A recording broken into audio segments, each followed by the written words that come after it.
ഇന്നത്തെ നമ്മുടെ വിഷയം എന്ന് പറയുന്നത് ചിന്തകളെ എങ്ങനെ നിയന്ത്രിക്കാം. ഇത് എല്ലാവർക്കും പ്രായഭേദമന്യേ എല്ലാവർക്കും അഭിമുഖീകരിക്കുന്ന ഒരു പ്രശ്നമാണ് ഈ ചിന്തകൾ എങ്ങനെ നിയന്ത്രിക്കാമെന്നുള്ളതാണ്. പലപ്പോഴും ഇപ്പോൾ എൻ്റെ പേഴ്സണൽ ഇതിൽ പറയുകയാണെങ്കിൽ തന്നെ ഞാനൊരു 10-15 മിനിറ്റ് മുമ്പ് ഞാൻ ഇന്ന് മുടക്കാണ്. ഞാൻ വർക്ക് ചെയ്യുന്ന സ്ഥാപനത്തിൽ എൻ്റെ ചിന്ത കൊണ്ട് പോയി വന്നിരിക്കുകയാണ്. അപ്പൊ പല പല കാര്യങ്ങൾ നമുക്ക് നമ്മുടെ കടയഭേദം തന്നെ എല്ലാവരും ഇതുപോലത്തെ ഒരു സാഹചര്യത്തിൽ കടന്നു പോവാണ്. അപ്പോ ഇന്നത്തെ നമ്മുടെ ചിന്തകളെ എങ്ങനെ നിയന്ത്രിക്കാം എന്നുള്ളതിനെ കുറിച്ച് നമ്മളോട് സംസാരിക്കുന്നത് ഇതിൽ വളരെ പ്രാഗൽഭ്യമുള്ള ഒരാളാണ്. സഹോദരൻ ബെൻസി ബ്രദർ സഹോദരനാണ്. ഫാമിലി കൗൺസിൽ മേഖലയിലും അതുപോലെ തന്നെ എടുത്തു പറയേണ്ട ഒരു കാര്യം എന്ന് പറയുന്നത്, ഇപ്പോൾ ഇതിൽ ഫാമിലി ഫസ്റ്റ് എന്നൊരു യൂട്യൂബ് ചാനൽ ഉണ്ട് ബ്രദറിന്റെ. ഞാനത് സ്ഥിരമായി നോക്കുന്ന ഒരു വ്യക്തിയാണ്. അതിലെ വളരെയധികം ഇപ്പോൾ ഈവൻ ചില സന്ദർഭങ്ങളിലൊക്കെ ഞാൻ നമ്മുടെ മറ്റുള്ള ജാതികളിലുള്ള ആളുകൾക്കും ഈ മെസ്സേജ് ഒക്കെ ഫോർവേഡ് ചെയ്യാറുണ്ട്. അപ്പോൾ വളരെ നല്ല രീതിയിൽ തന്നെ ആ ചാനൽ പോകുന്നു, അതുപോലെ തന്നെ മറ്റുള്ളവർക്ക് ഉപകാരപ്പെടുന്നു. അതിന് പ്രത്യേകം ഈ ഒരു അവസരത്തിൽ ബെൻസി സഹോദരനോടുള്ള നന്ദി അറിയിക്കുകയാണ്. തുടർന്നും ദേവദാസനെ നല്ല രീതിയിൽ തന്നെ ദൈവിക ശുശ്രൂഷയിൽ മുന്നോട്ട് കൊണ്ടുപോകാൻ ദൈവനായ ദൈവം ഇടവരുത്തട്ടെ എന്ന് ആത്മാർത്ഥമായി പ്രാർത്ഥിക്കുന്നു. അപ്പോൾ ഇനി അല്പസമയം ബെൻസി സഹോദരനിൽ നിന്ന് നമുക്ക് ചിന്തകളെ എങ്ങനെ നിയന്ത്രിക്കാം എന്നുള്ളതിനെ കുറിച്ച് കേൾക്കാവുന്നതാണ്. ദൈവനാമം മഹത്വപ്പെടുമാറാകട്ടെ. നമുക്കിങ്ങനെ ഒരുമിച്ച് കൂടുവാനും വീണ്ടും ഇങ്ങനെ ഒരു പ്ലാറ്റ്ഫോമിലൂടെ ദൈവവചനം കേൾക്കുവാൻ ദൈവം നമ്മെ സഹായിക്കുന്നതിനായിട്ട് ദൈവത്തെ നമുക്ക് സ്തുതിക്കാം. നമ്മളെല്ലാവരും സ്ട്രഗിൾ ചെയ്യുന്ന ഒരു വിഷയത്തെ കുറിച്ചാണ് ഇന്ന് നാം ഒരുമിച്ച് ചർച്ച ചെയ്യാനായിട്ട് പോകുന്നത്. ഇതിൽ പ്രത്യേക പ്രാവണ്യം എടുത്ത ഒരു വ്യക്തി അല്ല ഞാൻ. എന്നാൽ നിങ്ങളെ പോലെ തന്നെ ഞാൻ സ്ട്രഗിൾ ചെയ്യുന്ന ഒരു വ്യക്തിയാണ്. എന്നാൽ എൻ്റെ ആത്മീക ജീവിതത്തിൽ ഞാൻ ശ്രമിച്ചു കൊണ്ടിരിക്കുന്നതും എനിക്ക് വേദപുസ്തകത്തിൽ നിന്ന് മനസ്സിലായതുമായിട്ടുള്ള ചില കാര്യങ്ങൾ നാം ഒരുമിച്ച് പങ്കുവയ്ക്കാം എന്നാണ് വിചാരിക്കുന്നത്. നമ്മൾ പാടിയതുപോലെ God will make a way. ദൈവം തീർച്ചയായിട്ടും നമ്മുടെ ചിന്തകളെ ആരോഗ്യകരമായിട്ട് നമുക്ക് വിനിമയം ചെയ്യേണ്ടതിനുള്ള ആലോചനകൾ പറഞ്ഞു തരിക തന്നെ ചെയ്യും. ദൈവം നമ്മെ സഹായിക്കട്ടെ. നിങ്ങളുടെ എല്ലാവരുടെയും ശ്രദ്ധയെ ഞാൻ ഈ പവർ പോയിന്റിലേക്ക് കൊണ്ടുപോവുകയാണ്. ഒരു ചോദ്യത്തിൽ നിന്ന് തന്നെ നമുക്ക് ക്ലാസ് ആരംഭിക്കാം. എന്റെ ചിന്തയെ എനിക്ക് എങ്ങനെയാണ് നിയന്ത്രിക്കാനായിട്ട് സാധിക്കുന്നത്? പലപ്പോഴും നമ്മൾ ഈ ചോദ്യം നമ്മോട് തന്നെ ചോദിച്ചിട്ടുള്ളതാണ്. മാത്രമല്ല മറ്റു പലരോടും നമ്മൾ ചോദിച്ച് ഉത്തരം കണ്ടെത്താൻ ശ്രമിച്ചിട്ടുള്ളതാണ്. എനിക്ക് എന്റെ ചിന്തയെ നിയന്ത്രിക്കാനായിട്ട് സാധിക്കുന്നില്ല, എങ്ങനെയാണ് അങ്കിളെ അത് നിയന്ത്രിക്കാനായിട്ട് പറ്റുന്നത് എന്നുള്ളത്. നമ്മുടെ ചിന്തകളെ നിയന്ത്രിക്കാനായിട്ട് ദൈവം നമ്മിൽ നിന്ന് പ്രതീക്ഷിക്കുന്ന ഒരു പ്രധാനപ്പെട്ട കാര്യം എന്ന് പറയുന്നത്, നമ്മുടെ ചിന്തകൾ ശരിയായി നിയന്ത്രിക്കപ്പെടുന്നതിന് നമ്മുടെ ചില തെറ്റിദ്ധാരണകൾ ആദ്യമേ തന്നെ ഒന്ന് മാറിക്കിട്ടുന്നത് നല്ലതാണ്. ഈ എന്താ നമ്മുടെ തെറ്റിദ്ധാരണകൾ എന്ന് പറഞ്ഞാൽ, ഈ ചിന്തയെക്കുറിച്ചുള്ള ധാരാളം തെറ്റിദ്ധാരണകളുണ്ട്. അതിൽ ഒരു തെറ്റിദ്ധാരണ ഞാൻ തുടക്കത്തിലേ പറയാം. നമ്മുടെ ഇടയിലുള്ള ഒരു തെറ്റിദ്ധാരണ എന്നുള്ളത്, ചിന്ത എന്നത് ഒരു മിഥ്യാധാരണയാണ്. അതായത് ഈ ചിന്ത എന്നൊക്കെ പറഞ്ഞാൽ ഇതൊന്നും ഒരിടത്തും ഇങ്ങനെ റെക്കോർഡ് ചെയ്യപ്പെടുന്ന ഒരു സംഭവമൊന്നുമല്ല. ഇത് ആരൊക്കെയോ പറഞ്ഞുണ്ടാക്കിയത് നമ്മുടെ തലച്ചോറിലോട്ട് ഇങ്ങനെ കയറി വരുന്നു. ഇനി തലച്ചോറിലാണോ ഇതിരിക്കുന്നതെന്ന് അറിയത്തില്ല. ജീവിതത്തിന്റെ ഓരോ ദിവസം ഇങ്ങനെ പോകുമ്പോൾ എന്തൊക്കെയോ നമ്മെ നിയന്ത്രിക്കുന്നു സാഹചര്യങ്ങളായിരിക്കാം. അതുകൊണ്ട് ചിന്ത എന്നുള്ള ഒരു സംവിധാനം തന്നെ ഇല്ല എന്ന് ചിന്തിക്കുന്ന ചിലരുണ്ട്. മറ്റു ചിലര് പറയുന്നത് ഈ ചിന്തകളെ നിയന്ത്രിക്കാനായിട്ട് കഴിയുകയില്ല. കാരണം ഇത് എവിടെ കൂടെ വരുന്നു, എവിടെ കൂടെ പോകുന്നു ഒരു പിടുത്തമില്ല. നമുക്ക് ഇത് എവിടെ നിന്ന് വരുന്നെന്നറിയത്തില്ല, എങ്ങോട്ട് പോകുന്നെന്നറിയത്തില്ല. അങ്ങനെ ഒരു സാധനത്തെ പിടിച്ച് എങ്ങനെയാണ് നിയന്ത്രിക്കാനായിട്ട് സാധിക്കുന്നത് എന്ന് ചിലർ പറയാറുണ്ട്. മറ്റു ചിലർ ചിന്തിക്കുന്നത്, ഈ ചിന്ത രൂപപ്പെടുന്ന നമ്മുടെ ശരീരത്തിൽ എവിടെ അങ്ങനെ ഒരു സംഭവമേ ഇല്ല. വരുന്നിടത്ത് വെച്ച് കാണാം, എങ്ങനെയെങ്കിലും അങ്ങ് പോകാം. അതുകൊണ്ട് ഇത് രൂപപ്പെടുന്ന ശരീരത്തിന്റെ ഏതെങ്കിലും ഒരു ഭാഗത്താണ്. അങ്ങനെ ആ ഭാഗം നിയന്ത്രിക്കാൻ പറ്റുകയില്ല എന്ന് പറയപ്പെടുന്നവരുണ്ട്. ഇനി ഏറ്റവും രസകരമായ ഒരു ചിന്താഗതി, ഏറ്റവും കൂടുതൽ യൗവനക്കാർ ഫോളോ ചെയ്യാൻ ഇഷ്ടപ്പെടുന്ന ഒരു ചിന്താഗതി എന്നുള്ളത്, ഈ ചിന്തകളെ നിയന്ത്രിക്കാതെ ജീവിക്കുന്നവരാണ് സ്വതന്ത്ര ചിന്താഗതിക്കാർ. അതുകൊണ്ട് അങ്ങനെ സ്വതന്ത്ര ചിന്താഗതിക്കാരായിട്ടുള്ളവരാണ് ലോകത്തെ സ്വാധീനിച്ചിട്ടുള്ളവർ എന്നും പറയുന്നുണ്ട്. എന്ത് തന്നെ ആയിരുന്നാലും മറ്റു ചിലർ അവകാശപ്പെടുന്നത് ഈ ചിന്തകളെ നിയന്ത്രിക്കുക എന്ന് പറയുന്നത് ഇത് വേദപുസ്തകത്തിലെ ഒരു ഉപദേശമൊന്നുമല്ല. ഇത് എവിടെന്നോ കൊണ്ടുവന്ന കുറച്ച് തിയറി ആകാം, ഇത് ചിലപ്പോൾ സൈക്കോളജിക്കൽ ആയിട്ടുള്ള എന്തെങ്കിലും ഒരു സംഭവമാകാം, അല്ലെങ്കിൽ ഈ യോഗ അങ്ങനെയുള്ള അതിനെ സപ്പോർട്ട് ചെയ്യുന്ന ആളുകൾ പുതുതായി കൊണ്ടുവന്ന ഒരു തിയറിയാണ്. യഥാർത്ഥത്തിൽ വേദപുസ്തകത്തിൽ ചിന്തകളെ നിയന്ത്രിക്കണമെന്നോ ചിന്തകളെ നിയന്ത്രിച്ച് ജീവിക്കാൻ സാധിക്കുമെന്നോ ഒന്നും അങ്ങനെ ഒരു ഉപദേശമൊന്നും കൊണ്ടുവരാൻ പറ്റത്തില്ല. ഇത് പുതിയ ഉപദേശമാണ് എന്നും ചിലർ പറയാറുണ്ട്. ഇവിടെ നിന്ന് നമുക്ക് നേരെ ഈ ചിന്ത എന്തുകൊണ്ടാണ് ഇത്രയും പ്രാധാന്യമുള്ളതായിരിക്കുന്നത് എന്ന് നമുക്ക് അവിടെ നിന്ന് അങ്ങ് തുടങ്ങാം. ഭക്ഷണം എന്തുകൊണ്ടാണ് നമുക്ക് ഏറ്റവും കൂടുതൽ പ്രാധാന്യമുള്ളതായിരിക്കുന്നത്? ചാറ്റ് ബോക്സ് എനേബിൾ ആണെങ്കിൽ ദയവായി നിങ്ങൾക്ക് ഉത്തരം ചാറ്റ് ബോക്സിലൂടെ എനിക്ക് ടൈപ്പ് ചെയ്ത് തരാവുന്നതാണ്. ഭക്ഷണം എന്തുകൊണ്ടാണ് നമുക്ക് പ്രാധാന്യമുള്ളതായിരിക്കുന്നത്? Please. Why food is more important to our life? നമ്മുടെ ജീവിതത്തിൽ ഭക്ഷണം എന്തുകൊണ്ടാണ് ഇത്രയും പ്രാധാന്യമുള്ളതായിരിക്കുന്നത്? നിങ്ങളുടെ ഇരിപ്പ് കണ്ടാൽ തോന്നും ഈ സെമിനാറിന് വന്നവരെല്ലാം വളരെ ആത്മീകരായതുകൊണ്ട് ആരും അങ്ങനെ ഭക്ഷണത്തിന് പ്രാധാന്യമൊന്നും കൊടുക്കാത്തവരാണോ എന്നൊരു സംശയം. ദയവായിട്ട് നിങ്ങളുടെ ഉത്തരം ചാറ്റ് ബോക്സ് എനേബിൾ ആണോ എന്ന് എനിക്ക് അറിയത്തില്ല. അങ്ങനെയാണെങ്കിൽ നിങ്ങൾക്ക് ടൈപ്പ് ചെയ്ത് അയക്കാവുന്നതാണ്. എന്തുകൊണ്ടാണ് ഭക്ഷണം ഇത്രയും പ്രാധാന്യമുള്ളതായിരിക്കും? ഭക്ഷണം ഇത്രയും പ്രാധാന്യമുള്ളതായിരിക്കാൻ കാരണം അതാണ് നമ്മുടെ ജീവന്റെ നിലനിൽപ്പ് എന്നുള്ളത്. നമ്മളൊക്കെ ഇങ്ങനെ സുന്ദരിമാരായി സുന്ദരന്മാരായിരിക്കുകയും നമ്മുടെ ജീവിതത്തിന്റെ എല്ലാ മേഖലയിലും നമുക്ക് വളരെ ആക്റ്റീവായിട്ട് ജീവിക്കാൻ സാധിക്കുന്നതും ഈ ഭക്ഷണം വളരെ നാം ആവശ്യത്തിന്, വളരെ എന്നുള്ളതല്ല, ആവശ്യത്തിന് കഴിക്കുന്നു എന്നുള്ളത് കൊണ്ടാണ്. ശരി, ഈ ചിന്ത ഇത്രയും പ്രാധാന്യമുള്ളതാണ് എന്ന് പറയാൻ കാരണം എന്താണ്? താങ്ക്സ്. ഏതാണ്ട് 7, 8, 9ഓളം പേര് ഇതാണ്. ഇപ്പോഴാണ് പലരും ഭക്ഷണത്തിന്റെ കാര്യം പറഞ്ഞപ്പോൾ ആക്റ്റീവായി തുടങ്ങിയത്. ഞാൻ നിങ്ങളെ ഓർത്ത് നന്ദി പറയുന്നു. Very good, thank you. അപ്പോൾ ചിന്തയിലോട്ട് പോകാം. എന്തുകൊണ്ടാണ് ചിന്ത ഇത്രയും പ്രാധാന്യമുള്ളതായിരിക്കുന്നത്? ഈ ഭക്ഷണം പ്രാധാന്യമുള്ളതാണ്, അത് നമ്മുടെ ശരീരത്തിന്റെ ഗുണത്തിനുള്ളതാണ്. എങ്കിൽ ചിന്ത എന്തുകൊണ്ട് ഇത്രയും പ്രാധാന്യമുള്ളതായിരിക്കും? ഒരു വാക്യത്തിലേക്ക് ഞാൻ നിങ്ങളുടെ ശ്രദ്ധയെ തിരിക്കാനായിട്ട് പോവുകയാണ്. ദിനവൃത്താന്തങ്ങൾ 30-ാമത്തെ അധ്യായത്തിന്റെ 19-ാമത്തെ വാക്യമാണ് ഇവിടെ ഞാൻ ഇംഗ്ലീഷിലും മലയാളത്തിലുമായിട്ട് എഴുതി വച്ചിരിക്കുന്നത്. സോറി, ആവർത്തനം. എന്റെ ഭാര്യ അടുത്തിരിക്കുന്നതുകൊണ്ട് എന്നെ അത്യാവശ്യം സഹായിക്കുന്നുണ്ട്. ആവർത്തനം 30:19 വാക്യം ഞാൻ വായിക്കാൻ ഇഷ്ടപ്പെടുകയാണ്. ജീവനും മരണവും അനുഗ്രഹവും ശാപവും നിങ്ങളുടെ മുൻപിൽ വെച്ചിരിക്കുന്നു എന്നതിന് ഞാൻ ആകാശത്തെയും ഭൂമിയെയും ഇന്ന് സാക്ഷി വയ്ക്കുന്നു. അതുകൊണ്ട് നീയും നിന്റെ സന്തതിയും ജീവിച്ചിരിക്കേണ്ടതിന് ശ്രദ്ധിക്കണം, വളരെ ശ്രദ്ധിക്കണം. നീയും നിന്റെ സന്തതിയും ജീവിച്ചിരിക്കേണ്ടതിന് യഹോവ നിന്റെ പിതാക്കന്മാരായ അബ്രഹാമിനും ഇസഹാക്കിനും യാക്കോബിനും കൊടുക്കുമെന്ന് സത്യം ചെയ്ത ദേശത്ത് നീ പാർപ്പാൻ തക്കവണ്ണം നിന്റെ ദൈവമായ യഹോവയെ സ്നേഹിക്കുകയും അവന്റെ വാക്ക് കേട്ടനുസരിക്കുകയും അവനോട് ചേർന്നിരിക്കുകയും ചെയ്യേണ്ടതിന് ജീവനെ തിരഞ്ഞെടുത്തുകൊള്ളുക.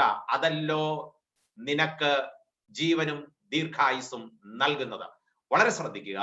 മോശ ഒരു കൂട്ടം ആളുകളെ വിളിച്ചു നിർത്തി തന്റെ പ്രസംഗത്തിന്റെ ക്ലൈമാക്സിലോട്ട് എത്തുകയാണ്.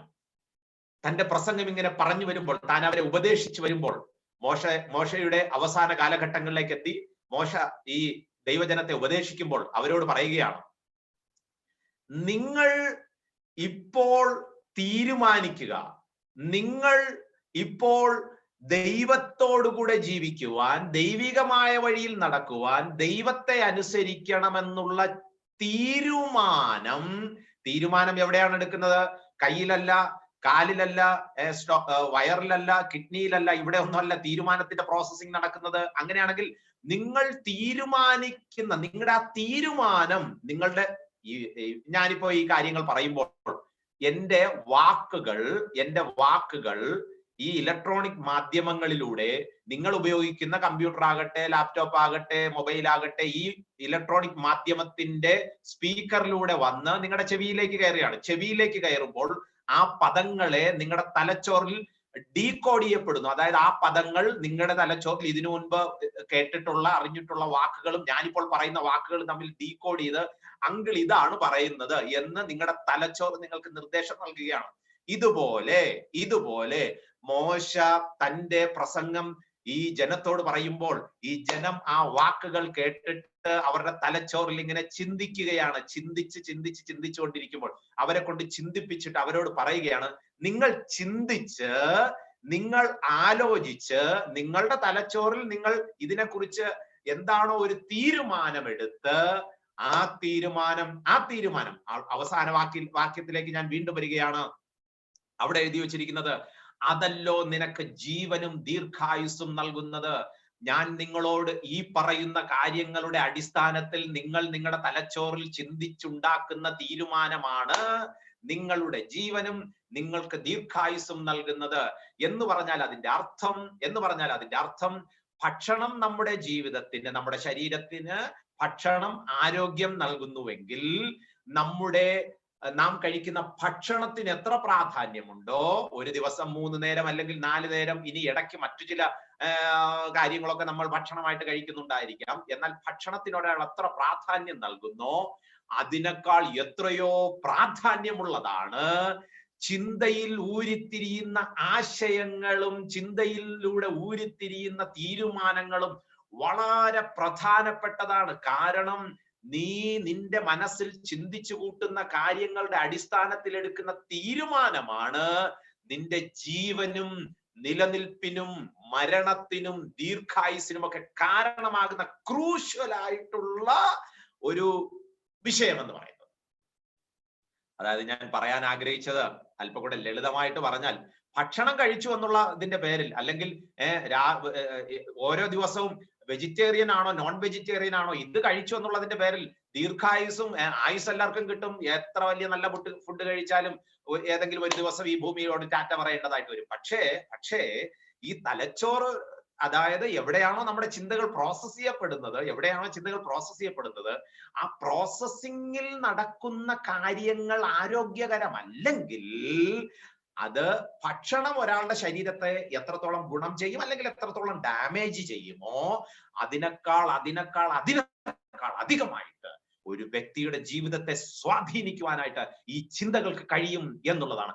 അതുകൊണ്ട് തുടക്കത്തിൽ തന്നെ ഇങ്ങനെ പറയട്ടെ, നമ്മുടെ ജീവിതത്തിൽ ഇത്രയും അധികം ശ്രദ്ധയോടെ കൈകാര്യം ചെയ്യേണ്ട മറ്റെന്തെങ്കിലും ഉണ്ടോ എന്ന് സംശയം.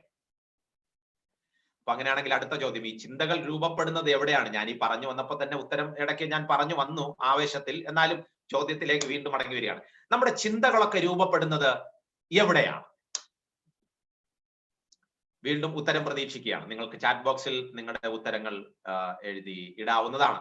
എനിക്ക് ചാറ്റ് ബോക്സിൽ വരുന്ന ഉത്തരങ്ങൾ എനിക്ക് കാണാനായിട്ട് സാധിക്കുന്നില്ല, ഈ പവർ പോയിന്റ് ഉള്ളത് കൊണ്ട്. മറ്റേതെങ്കിലും സഹോദരന്മാർ ഈ ഉത്തരങ്ങളൊന്ന് വായിച്ചു തന്നാൽ എനിക്ക് ഉപകാരമായിരിക്കും എന്ന് വിചാരിക്കുന്നു. ഈ ചിന്തകൾ രൂപപ്പെടുന്നത് എവിടെയാണ്? 15 പേരൊക്കെ ഉത്തരങ്ങൾ ഇടുന്നുണ്ട്. ഓക്കെ, യെസ്, പലരും ഉത്തരവിടുന്നുണ്ട്. ദയവായി സഹോദരന്മാരാരെങ്കിലും ഒരാൾ എന്നെ ഒന്ന് ഹെൽപ്പ് ചെയ്യാമോ? ഈ എഴുതിയിടുന്നത് എനിക്ക് വായിക്കാനായിട്ട് സാധിക്കുന്നില്ല, പവർ പോയിന്റ് ഉള്ളത് കൊണ്ട്. ആരെങ്കിലും ഒന്ന് എന്നെ ഹെൽപ്പ് ചെയ്യാമോ please? Mind, very good, excellent. Mind ആണെന്ന് തോന്നുന്നു പലരും പറഞ്ഞിരിക്കുന്നത്. വേറെ ആരെങ്കിലും ഉണ്ടോ? ഹാർട്ട് ഉണ്ട്, വെരി ഗുഡ്. എവിടെയാണ്? ബ്രെയിൻ. Very good. ഓക്കെ, ഞാനൊരിക്കൽ ഈ മനഃശാസ്ത്രപരമായിട്ടുള്ള ഒരു ക്ലാസ് എടുക്കാനായിട്ട് ഒരിടത്ത് പോയപ്പോൾ ഒരാൾ പറഞ്ഞു കിഡ്നിയിലാണ് മനസ്സിരിക്കുന്നത് എന്ന് പറയാനായിട്ട് ഇടയായി. എന്തായാലും ഇവിടെ എവിടെയാണ്? ഐസ്, കണ്ണിൽ. Very good. നിങ്ങൾ സ്വതന്ത്ര ചിന്താഗതിയോടുകൂടെ ഉത്തരം പറയുന്നവരാണെന്ന് ഞാൻ മനസ്സിലാക്കുകയാണ്. വീണ്ടും ഞാൻ ഉത്തരം പ്രതീക്ഷിക്കുകയാണ്. ഓക്കെ. അപ്പൊ മനസ്സിലേക്ക് നമുക്ക് വരാം. ഈ മനസ്സ് എവിടെയാണ് ഇരിക്കുന്നത്? മിക്കവാറും നമ്മൾ പറയാറുണ്ട്, എനിക്ക് മനസ്സില്ല അങ്കിളെ, എനിക്ക് മനസ്സില്ല മമ്മി, എനിക്ക് മനസ്സില്ല പപ്പ. എവിടെയാണ് ഈ മനസ്സിരിക്കുന്നത്? മനസ്സെവിടെയാണ് ഇരിക്കുന്നതെന്ന് അറിയാനുള്ള ഏറ്റവും നല്ല മാർഗം മനസ്സ് എന്താണെന്നൊന്ന് ചിന്തിച്ചാൽ. എന്താണ് ഈ മനസ്സെന്ന് പറയുന്നത്? അപ്പൊ അതറിഞ്ഞാൽ ഇതിനെ എങ്ങനെ ആരോഗ്യകരമായിട്ട് നമുക്ക് ഹാൻഡിൽ ചെയ്യാൻ പറ്റുമെന്ന് മനസ്സിലാവും. എന്താണ് ഈ മനസ്സ്? ഉത്തരങ്ങൾ എന്തെങ്കിലും ഉണ്ടോ? What is mind? എന്താണ് മനസ്സ്? ഓക്കെ, ഞാൻ തന്നെ പറഞ്ഞ് മുന്നോട്ട് പോകാനായിട്ട് ശ്രമിക്കാം, നമ്മുടെ സമയം എനിക്ക് അധികം ഇല്ലാത്തത് കൊണ്ട്. മനസ്സെന്ന് പറയുന്നത് ഇത്രയേ ഉള്ളൂ. മനസ്സെന്ന് പറയുന്നത് വികാരം, പ്ലാനിങ്, ബുദ്ധി, യുക്തിസഹമായി ചിന്തിക്കാനുള്ള കഴിവ്, ഓർമ്മ, ഓർത്തിരുന്ന് നന്ദി കാണിക്കാനുള്ള കഴിവ്, കാഴ്ചപ്പാട്, ഇതിന്റെയൊക്കെ ആകെ തുകയാണ് മനസ്സ്. അതായത് ഈ കാര്യങ്ങളൊക്കെ ഫങ്ഷൻ ചെയ്യുന്നത് എവിടെയാണ്? അവിടെയാണ് മനസ്സ് എന്ന് പറയുന്നത്. വികാരങ്ങൾ, പ്ലാനിങ്, ബുദ്ധി, യുക്തിസഹമായി ചിന്തിക്കാനുള്ള കഴിവ്, അതായത് ചിന്തിക്കാനുള്ള കഴിവ് എന്നുള്ളത് യുക്തിസഹമായിട്ടുള്ള ചിന്തയായിരിക്കണം. ഓർമ്മ മാത്രമല്ല, ഓർത്തിരുന്ന് നന്ദി കാണിക്കാനുള്ള കഴിവ്, കാഴ്ചപ്പാട്, ഇതിന്റെ ഒക്കെ ഫങ്ഷനിങ് എവിടെയാണോ നടക്കുന്നത് അതാണ് മനസ്സ്. അതുകൊണ്ടാണ് സ്വർഗത്തിലെ ദൈവം തന്റെ സദൃശ്യത്തിലും സ്വരൂപത്തിലും മനുഷ്യനെ സൃഷ്ടിച്ചു എന്ന് പറയുമ്പോൾ വളരെ ശ്രദ്ധിക്കണം. മനുഷ്യർക്ക് മാത്രമേ മനസ്സുള്ളൂ. ഈ മൃഗങ്ങള്, ഈ പട്ടിയൊക്കെ നന്ദി കാണിക്കും, പക്ഷെ പട്ടിയൊന്നും പട്ടി നന്ദി കാണിക്കും, പക്ഷെ ഈ മനസ്സിന്റെ ചെറിയ ചില ഫംഗ്ഷനുകൾ മറ്റു മൃഗങ്ങൾക്കുണ്ടെന്നുള്ളത് ശരിയാണ്. പക്ഷെ മനസ്സുള്ളത് മനുഷ്യന് മാത്രമാണ്. റായ്ബറേലിയിലെ മേനകാ ഗാന്ധി കൊച്ചി എയർപോർട്ടിൽ വരുന്നു എന്ന് ചിന്തിക്കുക. ഉടനെ അവിടെ കൊച്ചിയിലുള്ള എല്ലാ പട്ടികളും കൂടെ വാലാട്ടി പോയിട്ട് ഈ റായ്ബറേലിയിലെ മേനകാ ഗാന്ധി വരുന്നത് സ്വീകരിക്കാൻ നിൽക്കുകയും വന്ന ഉടനെ തന്നെ വാലാട്ടിയിട്ട് ഞങ്ങളെല്ലാം കാത്തു സൂക്ഷിക്കുന്ന മേനകാ ഗാന്ധി ബൗ ബൗ എന്ന് ഒരു പട്ടികളും പറയാറില്ല. അതിന്റെ കാരണം അവർക്ക് മനസ്സില്ല. ലോകത്തിൽ ഒരു പശുവും വെള്ള ഡ്രസ്സൊക്കെ ധരിച്ച് ചർച്ചിൽ പോകുന്നത് ഞാൻ ഇതുവരെയും കണ്ടിട്ടില്ല. കാരണം അതിന് മനസ്സില്ല. ഈ മനസ്സൊക്കെ, ഇതിനൊക്കെ മനസ്സുണ്ടെന്ന് പറയുന്ന മറ്റു ചില മതവിഭാഗങ്ങളുണ്ട്. മനസ്സുള്ളത് മനുഷ്യന് മാത്രമാണ്. അവിടെ നിന്ന് ഞാൻ വീണ്ടും മുന്നോട്ട് പോവുകയാണ്. അപ്പോൾ ഇവിടെ ശ്രദ്ധിക്കേണ്ട കാര്യം, വികാരം, പ്ലാനിങ്, ബുദ്ധി, യുക്തിസഹമായി ചിന്തിക്കാനുള്ള കഴിവ്, ഓർത്തിരുന്ന് നന്ദി കാണിക്കാനുള്ള കഴിവ്, കാഴ്ചപ്പാട്, ഇത് ഫങ്ഷൻ ചെയ്യുന്നത് നമ്മുടെ തലച്ചോറിലാണ്. Mind is nothing but the function of our brain. നമ്മുടെ തലച്ചോറിന്റെ ആകെ കൂടെയുള്ള ഫങ്ഷൻ. അപ്പോൾ ഇതിനെ പഴയ നിയമത്തിൽ അല്ലെങ്കിൽ വേദപുസ്തകത്തിൽ ഹാർട്ട് എന്നുള്ള ഇതിലും ഉപയോഗിച്ചിട്ടുണ്ടെന്നുള്ളത് ശരിയാണ്. അപ്പൊ ഞാൻ ഈ പറഞ്ഞു വരുന്ന വളരെ ശ്രദ്ധിക്കുക. ഇങ്ങനെ വികാരത്തെ ശരിയായി കൈകാര്യം ചെയ്യുക, പ്ലാനിങ്, ബുദ്ധി, ഓർത്തിരുന്ന് നന്ദി കാണിക്കാനുള്ള കഴിവ്, ഇങ്ങനെ നമ്മുടെ തലച്ചോറിലുള്ള ഇത്തരത്തിലുള്ള ഫങ്ഷനുകളൊക്കെ ശരിയായി നാം കാത്തു സൂക്ഷിച്ചില്ലെങ്കിൽ, സദൃശ്യവാക്യങ്ങൾ 4:23, Proverbs chapter 4:23, സദൃശ്യവാക്യങ്ങൾ 4:23 എഴുതിയിരിക്കുന്നത് ഇങ്ങനെയാണ്: സകല ജാഗ്രതയോടും കൂടെ നിന്റെ ഹൃദയത്തെ കാത്തുകൊള്ളുക, ജീവന്റെ ഉത്ഭവം അതിൽ നിന്നാകുന്നുവല്ലോ. എന്ന് പറഞ്ഞാൽ എന്താണ് അർത്ഥം? ഞാൻ നേരത്തെ പറഞ്ഞ ആശയത്തിന്റെ കൂടെ അല്പം കൂടെ കൂട്ടിച്ചേർക്കാനായിട്ട് ശ്രമിക്കുകയാണ്. പ്രിയ സഹോദരി സഹോദരന്മാരെ, സകല ജാഗ്രതയോടും കൂടെ ഒരു ആന്റി ആന്റിയുടെ മകനെ നമ്മുടെ കയ്യിൽ ഏൽപ്പിക്കുകയാണ്. മകൻ നഴ്സറി ക്ലാസ്സിൽ പഠിക്കുന്നു എന്ന് ചിന്തിക്കുക. ആ മകനെ ഏൽപ്പിച്ചപ്പോൾ ആ മകനെ നമ്മുടെ ഏൽപ്പിച്ചിട്ട് പറയാണ്, ഞാനൊരു 10 മിനിറ്റിന് അകം വരാം എന്ന് പറഞ്ഞിട്ട് ഈ ആന്റി തൊട്ടടുത്ത ചർച്ചിലേക്ക് പോകുന്നു എന്ന് ചിന്തിക്കുക. ചർച്ചിന്റെ എന്തോ ഒരു പ്രോഗ്രാമിന്. അപ്പൊ നമ്മൾ ആ ചർച്ചിലുണ്ട്. ആ ചർച്ചിന്റെ വേറൊരു സഹോദരിമാരുടെ മീറ്റിങ്ങിന് പോവാണ്. നമ്മുടെ കയ്യിൽ കുഞ്ഞിനെ ഏൽപ്പിക്കുകയാണ്. അപ്പൊ കുഞ്ഞിന് ഉപയോഗിക്കേണ്ട വാട്ടർ ബോട്ടിൽ, കുഞ്ഞിന് ഉപയോഗിക്കേണ്ട സ്നാക്സ്, കുഞ്ഞിന് ഉപയോഗിക്കേണ്ട സ്നാക്ക് ഗിയാദ്, ഇതെല്ലാം നമ്മുടെ കയ്യിൽ ഏൽപ്പിക്കുകയാണ്. എന്നിട്ട് ഈ സഹോദരി പറയുകയാണ്, വളരെ സകല ജാഗ്രതയോടും കൂടെ എന്റെ മകനെ നോക്കിക്കൊള്ളണം എന്ന് ഈ മാതാവ് പറയാണ്. എന്ന് പറഞ്ഞാൽ അതിന്റെ അർത്ഥം, ഈ സ്നഗ്ഗി നോക്കിക്കൊള്ളണം ശരിയാണ്, വാട്ടർ ബോട്ടിൽ നോക്കിക്കൊള്ളണം ശരിയാണ്, സ്നാക്സ് നോക്കിക്കൊള്ളണം ശരിയാണ്, എന്നാൽ ഇവയേക്കാൾ എല്ലാം ഉപരിയായി എന്റെ മകനെ നല്ലവണ്ണം ശ്രദ്ധിച്ചോണേ, അവിടെ പറഞ്ഞിരിക്കുന്ന ആശയം മനസ്സിലായോ? പ്രിയ സഹോദരന്മാരെ, നമ്മൾ സകല ജാഗ്രതയോടും കൂടെ നമ്മുടെ ചിന്തയെ സൂക്ഷിച്ചു കൊള്ളണം. എന്തേ കാരണം? ഒരു ഭക്ഷണം കഴിച്ചാൽ ചിലപ്പോ സ്റ്റൊമക്ക് അപ്സെറ്റ് ആകത്തേ ഉള്ളൂ, അതിൽ പോയിസൺ എന്തെങ്കിലും പ്രശ്നമുണ്ടെങ്കിൽ. പക്ഷേ ആ സ്റ്റൊമക്ക് അപ്സെറ്റ്, ആ ശാരീരിക പ്രശ്നം, ഒരു ദിവസത്തെ മരുന്ന് കഴിച്ചു 2 ദിവസം നമുക്ക് ആശുപത്രിയിൽ റെസ്റ്റ് എടുത്താൽ മാറ്റാം. പക്ഷെ സകല ജാഗ്രതയോടും കൂടെ ശരീരത്തെക്കാൾ ശ്രദ്ധിക്കേണ്ടത് നമ്മുടെ ഹൃദയമാണ്, നമ്മുടെ മനസ്സാണ്. മനസ്സ് അത്രയും ഒരു വ്യക്തിയുടെ ജീവിതത്തിൽ വളരെ പ്രാധാന്യമുള്ളതാണ് എന്നുള്ളത് കൊണ്ടാണ്. ഇനി ഒരു ചിത്രത്തിലേക്ക് ഞാൻ നിങ്ങളെ കൊണ്ടുപോവുകയാണ്. ഇവിടെ ഈ ചിത്രം നിങ്ങൾക്ക് മനസ്സിലായി കാണും. ഈ ചിത്രത്തിൽ രണ്ടുപേര്, അവരുടെ മനസ്സാണ് അവരുടെ കൈയിനെ നിയന്ത്രിക്കുന്നത്, അവരുടെ കാലിനെ നിയന്ത്രിക്കുന്നത്, അവരുടെ നാവിനെ നിയന്ത്രിക്കുന്നത്, അവരുടെ ശരീരത്തെ മുഴുവൻ നിയന്ത്രിക്കുന്നത് അവരുടെ മനസ്സാണ്. ഇനി സഹോദരി സഹോദരന്മാരെ, യൗവനക്കാരെ, നിങ്ങൾ ആരും ഉത്തരം പറയണ്ട. പക്ഷെ നിങ്ങൾ നിങ്ങളുടെ മനസ്സിൽ തൊട്ടൊന്ന് ചിന്തിച്ചു നോക്കിയേ. ഈ ക്ലാസ് കേട്ടുകൊണ്ടിരിക്കുന്ന നമ്മൾ ആരെങ്കിലും പ്രോണോഗ്രാഫിക്ക് അടിമയാണെങ്കിൽ, മയക്കുമരുന്നിന് അടിമയാണെങ്കിൽ, അതുപോലെ തന്നെ മറ്റെന്തെങ്കിലും തെറ്റായ സ്വഭാവങ്ങൾക്ക് അടിമയാണെങ്കിൽ, ഇതെല്ലാം കണക്ട് ചെയ്യുന്നത് ഏതുമായിട്ടാണ്? മനസ്സ് പറയുന്നു അത് ഉപയോഗിക്കാൻ, മനസ്സ് പറയുന്നു അവളുടെ അടുത്ത് പോയി എന്താണ് പേരെന്ന് ചോദിക്കാൻ, മനസ്സ് പറയുന്നു ആ ചിത്രം കാണാൻ, മനസ്സ് ഈ വെബ്സൈറ്റിൽ കയറാൻ, മനസ്സ് പറയുന്നു ഇന്ന പാട്ട് കേട്ടുകൊണ്ടിരിക്കാൻ. മനസ്സ് പറയുന്നതിനനുസരിച്ച് ശരീരം മുഴുവൻ പ്രവർത്തിക്കാൻ തുടങ്ങുന്നു. മനസ്സ് പറയുന്നതിനനുസരിച്ച് മനസ്സ് ശരീരത്തെ നിയന്ത്രിച്ചു കൊണ്ടുപോകുന്ന സ്ഥിതിയാണ് ഇവിടെയുള്ളത്. പക്ഷേ പ്രിയ സൗരസോന്മാരെ, ഈ മനസ്സ് ശരീരത്തെ നിയന്ത്രിക്കാനായിട്ട് നമ്മൾ വിട്ടുകൊടുക്കാതെ നമ്മൾ കയറി മനസ്സിനെ അങ്ങ് നിയന്ത്രിക്കുക. അതെങ്ങനെയാണ്, അതെന്താണ് എന്നാണ് ഇനി പറഞ്ഞ് മുന്നോട്ട് പോകാനായിട്ട് തോന്നുന്നത്. അപ്പൊ ഞാൻ ഈ പറഞ്ഞു വരുമ്പോൾ നിങ്ങൾക്ക് അതിന്റെ ആശയം അല്പം കൂടെ വ്യക്തമാകുന്നെന്ന് ഞാൻ ചിന്തിക്കുകയാണ്. മനസ്സ് നമ്മളെ കയറി നിയന്ത്രിക്കാൻ നമ്മൾ വിട്ടുകൊടുക്കരുത്. ചിലപ്പോ ചിലർ പറയുന്നത് എനിക്ക് അങ്ങനെ തോന്നിയതുകൊണ്ട് ഞാനങ്ങ് പറഞ്ഞു, എനിക്ക് അങ്ങനെ എന്റെ ഇഷ്ടം അതായിരുന്നു, അതുകൊണ്ട് ഞാൻ അങ്ങ് ചെയ്തു. എനിക്കപ്പൊ ദേഷ്യം വന്നപ്പോ ഞാൻ കൈ ഉയർത്തി ഒരടി കൊടുത്തു. എനിക്ക് തോന്നി, എന്റെ തോന്നലുകളും എന്റെ വിചാരങ്ങൾക്കും അനുസരിച്ച് എന്റെ ആക്ഷൻ മുഴുവൻ ഓറിയന്റഡ് ആയി തീരുകയാണ്. എന്റെ തലച്ചോറ് എന്ത് പറയുന്നു അതനുസരിച്ച് ഞാൻ മുന്നോട്ട് പോകണം. പക്ഷെ എങ്ങനെയാണ് ഇതിനെ ഒന്ന് ശരിയാക്കി എടുക്കാൻ പറ്റുന്നത്? പ്രിയ സഹോദരീസഹോദരന്മാരെ, നമുക്ക് രണ്ടാമത്തെ ചിത്രത്തിൽ കാണുന്ന, അതായത് നമ്മുടെ തലച്ചോറിനെ പൂർണ്ണമായി നമുക്ക് തന്നെ അതിന് ആരോഗ്യകരമായ രീതിയിൽ കൊണ്ടുവരാനായിട്ട് സാധിക്കും. അല്ലെങ്കിൽ നൂല് പൊട്ടിയ പട്ടം പോലെ, ബ്രേക്ക് പൊട്ടിയ വാഹനം പോലെ നിയന്ത്രണം വിട്ടുള്ള ജീവിതത്തിലേക്ക് നാം പോകും. ഇത് നമ്മുടെ ജീവനും മരണത്തിനും തന്നെ കാരണമായി തീരും എന്നുള്ളത് കൊണ്ട് പ്രിയ സഹോദരന്മാരെ, എന്തുകൊണ്ടാണ് ഈ ചിന്തകൾ ഇങ്ങനെ നിയന്ത്രിക്കപ്പെടേണ്ടതിന്റെ ഒന്നാമത്തെ കാര്യമാണ് ഞാൻ പറഞ്ഞത്. ഇത് അത്രയും പ്രാധാന്യമുള്ള വിഷയമാണ്. അതുകൊണ്ട് നാം മനസ്സിലാക്കിയിരിക്കേണ്ട ഒരു കാര്യം, വിശുദ്ധ വേദപുസ്തകത്തിലെ മറ്റൊരു വാക്യത്തിലേക്ക് ഞാൻ പോവുകയാണ്. റോമർക്ക് എഴുതിയ ലേഖനം 12-ാമത്തെ അധ്യായത്തിന്റെ 2-ാമത്തെ വാക്യത്തിൽ, ഈ ലോകത്തിന് അനുരൂപമാകാതെ നന്മയും പ്രസാദവും പൂർണ്ണതയുമുള്ള ദൈവഹിതം ഇന്നതെന്ന് തിരിച്ചറിഞ്ഞ് മനസ്സ് പുതുക്കി രൂപാന്തരപ്പെടുവിൻ. ഞാൻ മനസ്സിന്റെ ഡെഫിനിഷൻ പറഞ്ഞ് നിങ്ങൾ ശ്രദ്ധിച്ചായിരുന്നല്ലോ. ബുദ്ധി, യുക്തിസഹമായി ചിന്തിക്കാനുള്ള കഴിവ്, ഓർമ്മ, ഓർത്തിരുന്ന് നന്ദി കാണിക്കാനുള്ള കഴിവ്. അങ്ങനെയുള്ള ആ മനസ്സിനെ പുതുക്കണം എന്ന് പറഞ്ഞാൽ നിന്റെ വികാരം നീ പുതുക്കണം, നിന്റെ ചിന്ത നീ പുതുക്കണം. ചിന്തിക്കുന്ന ആ ഒരു ഇത്, നിന്റെ ഓർമ്മ, പഴയ പല ഓർമ്മകളും ഉണ്ട്, അതെല്ലാം മാറ്റി ദൈവമേ ഞാൻ ഈ പുതിയ കാര്യങ്ങൾ, ദൈവിക കാര്യങ്ങൾ മാത്രമേ ഓർത്തു വെക്കത്തുള്ളൂ. എന്റെ ബുദ്ധി, യുക്തിസഹമായി ചിന്തിക്കാനുള്ള കഴിവ്, നന്ദി കാണിക്കാനുള്ള കഴിവ്, ഇതിനെ എല്ലാം ഒന്ന് റീവയറിംഗ് ചെയ്യുന്നു, മനസ്സ് പുതുക്കുന്നു. ഇവിടെ പൗലോസ് ആണല്ലോ ഇത് എഴുതുന്നത്. മനസ്സ് പുതുക്കുവാൻ നമ്മളെ കൊണ്ട് സാധിക്കും, അതായത് ചിന്തകളെ നിയന്ത്രിക്കുവാൻ നമ്മളെ കൊണ്ട് സാധിക്കും എന്നാണ് വേദപുസ്തകത്തിൽ പറഞ്ഞിരിക്കുന്നത്. ഇത് പുതിയൊരു തിയറിയല്ല, ഇത് ദൈവം നമ്മിൽ നിന്ന് പ്രതീക്ഷിക്കുന്നതാണ്. മറ്റൊരു പ്രധാനപ്പെട്ട കാരണം എന്നുള്ളത്, കർത്താവായ യേശു ക്രിസ്തുവിന്റെ ശുശ്രൂഷയിൽ യേശു കർത്താവ് പറഞ്ഞ ഒരു വാക്കാണല്ലോ. മത്തായി എഴുതിയ സുവിശേഷം 4-ാമത്തെ അധ്യായത്തിന്റെ 17-ാമത്തെ വാക്യത്തിൽ എഴുതി വെച്ചിരിക്കുന്നത്, അന്നു മുതൽ യേശു സ്വർഗരാജ്യം സമീപിച്ചിരിക്കാൻ മാനസാന്തരപ്പെടുവിൻ എന്ന് പ്രസംഗിച്ചപ്പോ മനസ്സിന് അന്തരമുണ്ടാകണം.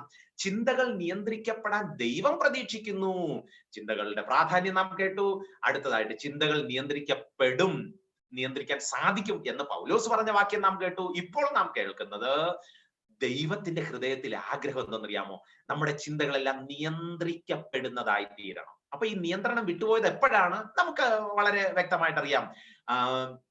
ആരോഗ്യകരമായ ചിന്തയിൽ നിന്നും ഏദൻ തോട്ടത്തിൽ പാപം ചെയ്തതിലൂടെയാണ് ഈ ചിന്തകളെല്ലാം ഇങ്ങനെ അതിന് ഡിസോർഡർ ആയി പോയത്. അപ്പൊ ഇതിനെ ഒന്ന് റീവയറിംഗ് ചെയ്യുക എന്നുള്ളതാണ് ഏറ്റവും പ്രധാനപ്പെട്ട കാര്യം. അതുകൊണ്ട് ഈ സന്ദേശം കേൾക്കുന്ന സഹോദരി സഹോദരന്മാരെ, എനിക്ക് എന്റെ ചിന്തയെ നിയന്ത്രിക്കാൻ സാധിക്കുന്നില്ല, എനിക്ക് പക്ഷെ എന്റെ ചിന്തയെ നിയന്ത്രിക്കണമെന്ന് ആത്മാർത്ഥമായി താല്പര്യമുള്ളവർ ഈ താല്പര്യത്തിൽ നിന്ന് തുടങ്ങണം. ദൈവമേ, എനിക്കൊന്ന് മാനസാന്തരപ്പെടണം, എനിക്കൊന്ന് വീണ്ടും എന്നെ തന്നെ സമർപ്പിക്കണം എന്ന ചിന്ത നമുക്കുണ്ടാകാനായിട്ട് ദൈവം നമ്മെ സഹായിക്കട്ടെ. ശരീരത്തെ പോഷിപ്പിക്കാൻ ഭക്ഷണം കഴിക്കുന്നത് പോലെ ആരോഗ്യകരമായ ചിന്തകൾക്കായി നാം തലച്ചോറിനെ പരിശീലിപ്പിക്കണം എന്നതാണ്. ഈ തലച്ചോറ് ആരോഗ്യകരമായി തീരുവാൻ എന്ന് പറഞ്ഞാൽ നല്ല ചിന്തകൾ വരാൻ ലോകത്തിൽ ഇതുവരെയും ഏതെങ്കിലും ചില പ്രത്യേക ഭക്ഷണങ്ങൾ കഴിച്ചാൽ നല്ല ചിന്തകൾ വരും. അങ്ങനെ ഒരു ഭക്ഷണവും ഇതുവരെയും കണ്ടുപിടിക്കപ്പെട്ടിട്ടില്ല. അല്ലെങ്കിൽ ചില മരുന്നുകൾ കഴിച്ചാൽ ചിന്ത ശരിയാക്കി എടുക്കാം, അങ്ങനെയും കണ്ടുപിടിക്കപ്പെട്ടിട്ടില്ല. അപ്പോൾ ഈ ശരീരത്തിന്റെ പോഷണത്തിന്, ശരീരത്തിന്റെ വിറ്റാമിൻ കൂട്ടാൻ പല കാര്യങ്ങളുണ്ടെങ്കിലും നല്ല ചിന്തകൾ ഒരാൾക്ക് വരുത്തിയെടുക്കാൻ പ്രത്യേകമായ ഭക്ഷണ രീതികളോ അതുപോലെ തന്നെ മറ്റു കാര്യങ്ങളോ ഒന്നും ഇല്ല എന്നുള്ളത് കൊണ്ട് ഈ ചിന്ത നിയന്ത്രിക്കപ്പെടാൻ മറ്റു ചില മാർഗങ്ങളുണ്ട്. അപ്പോൾ പാപം കാരണമാണല്ലോ ഇത് പോയത്. അതുകൊണ്ട് പാപം കാരണം പോയതിനെ ആ രീതിയിൽ തന്നെ അവിടെ നിന്ന് അതിനെ റീവയറിംഗ് ചെയ്തെടുക്കുക എന്നുള്ളതാണ്. ഇനി ഇത് നിയന്ത്രിക്കപ്പെട്ടില്ലെങ്കിലുള്ള കുഴപ്പം എന്തെന്നറിയാമോ? പഴയ നിയമത്തിൽ ഒരു വാക്യമുണ്ട്, ചിന്തകൾ നിയന്ത്രിക്കപ്പെടാതിരുന്നാൽ. പുറപ്പാട് പുസ്തകം 34-ന്റെ 7-ാമത്തെ വാക്യത്തിൽ എഴുതി വെച്ചിരിക്കുന്നത്, 1000 1000-ന് ദയപാലിക്കുന്നവൻ അകൃത്യവും അതിക്രമവും പാപവും ക്ഷമിക്കുന്നവൻ. കാര്യം ശരിയാണ്. അടുത്ത ശ്രദ്ധിച്ചോ, കുറ്റമുള്ളവനെ വെറുതെ വിടാതെ, കുറ്റമുള്ളവനെ വെറുതെ വിടാതെ. പിതാക്കന്മാരുടെ അകൃത്യം മക്കളുടെ മേലും മക്കളുടെ മക്കളുടെ മേലും മൂന്നാമത്തെയും നാലാമത്തെയും തലമുറയെ സന്ദർശിക്കുന്നവൻ എന്ന് പറഞ്ഞ ഇതിന്റെ അർത്ഥം ഇത്രയേ ഉള്ളൂ. ചിന്തയിൽ പാപം തുടർന്നു കൊണ്ടുപോകുന്നവൻ. എന്നാൽ എന്റെ ചിന്താ ജീവിതത്തിൽ തെറ്റുണ്ട് ദൈവമേ എന്നോട് ക്ഷമിക്കണമേ എന്ന് പറഞ്ഞ് ഇന്ന് ഇത് ഇവിടെ വെച്ച് അവസാനിപ്പിക്കാതെ, ഈ ക്ലാസ് കേട്ടിട്ട് ഇന്നത്തോടെ കാര്യങ്ങൾ ശരിയാകാതെ, ഈ ക്ലാസ് അല്ല ഏത് ക്ലാസ്സും ആകട്ടെ, ദൈവാത്മാവ് നമ്മോട് സംസാരിക്കുമ്പോൾ നമ്മൾ നമ്മുടെ ചിന്തകളെ ദൈവസന്നിധിയിൽ അടിയറവ് പറയാതെ അതേ പാപത്തിൽ മുന്നോട്ട് പോയാൽ, കുറ്റമുള്ളവനെ വെറുതെ വിടാതെ, ചിന്തയിൽ പ്രശ്നമുള്ളവനെ ദൈവം വെറുതെ വിടുകയില്ല. അവനോട് എന്തോ ചെയ്യുന്നത്? അവനോട് ചെയ്യുന്നത് അടുത്ത തലമുറകളെ അത് ബാധിക്കും. ഞാനിത് പറയുമ്പോൾ വളരെ ഗൗരവമായ ഒരു കാര്യം പറയട്ടെ പ്രിയ സൗരിസന്മാരെ. 6 പാക്ക് ഇല്ലാത്തവനോട് ദൈവം ഒന്നും പറയാൻ പോകത്തില്ല. സ്വിമ്മിങ് അറിഞ്ഞൂടാ എന്ന് പറഞ്ഞ് ദൈവം ശിക്ഷിക്കാനൊന്നും പോകുന്നില്ല. സൈക്ലിംഗ് അറിയത്തില്ല, IT ഫീൽഡിൽ പോയിട്ടില്ല, പഠിച്ചതെല്ലാം തോറ്റുപോയി എന്ന് പറഞ്ഞിട്ട് ഉടനെ ചാടിക്കേറി ദൈവം ഇവന്റെ 2ഉം 3ഉം തലമുറകളെ ഒന്നും ചെയ്യത്തില്ല. പക്ഷേ ചിന്താ ജീവിതത്തെ നിയന്ത്രിക്കാതിരിക്കുന്നത് ആ വ്യക്തിയുടെ മാത്രമല്ല അടുത്ത തലമുറകളെ പോലെ ബാധിക്കും എന്നുള്ളത് കൊണ്ട് ചിന്താ ജീവിതം അത്രയും നാം ശ്രദ്ധിക്കേണ്ടത് ആവശ്യമാണ്. ഇനി വീണ്ടും ഒരല്പം മനഃശാസ്ത്രത്തിലൂടെ കയറി ഇറങ്ങി വീണ്ടും ദൈവശാസ്ത്രത്തിലോട്ട് പോവുകയാണ്. ശരി, ഈ നമ്മുടെ തലച്ചോറിലേക്ക് ഇൻഫർമേഷൻ ഒക്കെ കടത്തിവിടുന്നത് ഏത് ഗേറ്റിലൂടെയാണ്? ആർക്കെങ്കിലും പറയാമോ? നിങ്ങൾക്ക് ഉത്തരം അറിയാമായിരിക്കും എന്ന് ചിന്തിക്കുകയാണ്. അതായത് ഈ ലോകത്തിലെ കാര്യങ്ങൾ നമ്മുടെ തലച്ചോറിലേക്ക് കയറി വരുന്നത് 5 പ്രധാനപ്പെട്ട ഗേറ്റിലൂടെയാണ്. ഈ 5 ഗേറ്റുകളെയും നിയന്ത്രിച്ചാൽ ഈ തലച്ചോറ് നിയന്ത്രിക്കപ്പെടും. തലച്ചോറ് ഡയറക്റ്റ് കയറി നമുക്ക് നിയന്ത്രിക്കാൻ പറ്റത്തില്ല. ഞാൻ നേരത്തെ പറഞ്ഞല്ലോ, യോഗയില്ല, മരുന്നില്ല, ഭക്ഷണമില്ല, അങ്ങനെയൊന്നും പറ്റത്തില്ല. പക്ഷേ ഈ തലച്ചോറിലേക്ക് കയറി വരാൻ സാധ്യതയുള്ള 5 ഗേറ്റുകളുണ്ട്. ഈ 5 ഗേറ്റുകളെയും നമ്മൾ നിയന്ത്രിച്ചാൽ തലച്ചോറിനെ നിയന്ത്രിക്കാനായിട്ട് സാധിക്കും, ചിന്തകളെ നിയന്ത്രിക്കാനായിട്ട് സാധിക്കും. അങ്ങനെയാണെങ്കിൽ പറഞ്ഞ എന്താണ് ഈ 5 ഗേറ്റുകൾ? ഉത്തരം പ്രതീക്ഷിക്കുകയാണ്. Very good. ചറവറാന്ന് എല്ലാവരും ഉത്തരം എഴുതുന്നുണ്ട്. എനിക്ക് നിങ്ങളെ ഓർത്ത് ഞാൻ ദൈവത്തിന് നന്ദി പറയുന്നു. നിങ്ങളെല്ലാം വളരെ ആക്റ്റീവ് ആണ് എന്നുള്ളതാണ് അതിന്റെ ഒരു തെളിവ്.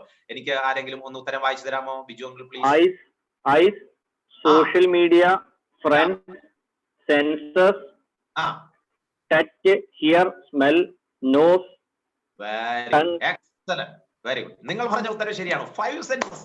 ഈ നമ്മുടെ തലച്ചോറിനെ വളരെ ശ്രദ്ധിക്കണം. നമ്മുടെ തലച്ചോറിലേക്ക് ഈ കയറി വരുന്ന ചിന്തകളെ കയറി വരുന്നത് ഈ പറയുന്ന 5 ഗേറ്റുകളിലൂടെയാണ്.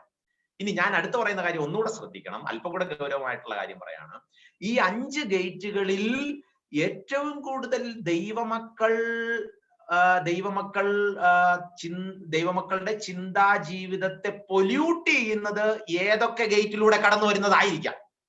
ഒന്നുകൂടെ ചോദിക്കാം. ഈ 5 ഗേറ്റുകളിൽ വളരെ പ്രധാനപ്പെട്ടതും സർവ്വസാധാരണമായി ഏത് പ്രായക്കാരും ശ്രദ്ധിക്കാതെ തുറന്നുവിടുന്ന ചില ഗേറ്റുകളുണ്ട്. ഏത് ഗേറ്റിലൂടെയാണ് ഏറ്റവും കൂടുതൽ നമ്മുടെ ബ്രെയിൻ പൊല്യൂട്ടഡ് ആകുന്നത്? Yes please answer. Eyes and ears. Eyes and ears. Excellent. ആ ഉത്തരമാണ് ഞാൻ പ്രതീക്ഷിച്ചത്. തീർച്ചയായിട്ടും ശരി തന്നെയാണോ? നോട്ടവും ഈ കേൾവിയും. ഇവനെ രണ്ടുപേരെയും നിയന്ത്രിക്കാൻ എന്ന കാര്യമാണ് ഞാൻ ഇന്ന് പെട്ടെന്ന് ഞാൻ പറഞ്ഞ് അവസാനിപ്പിക്കാം എന്ന് ചിന്തിക്കുന്ന എന്റെ സമയം ഇവിടെ തീരാറായല്ലോ. നോട്ടം ചിന്തയെ ബാധിക്കും എന്നുള്ളതാണ്.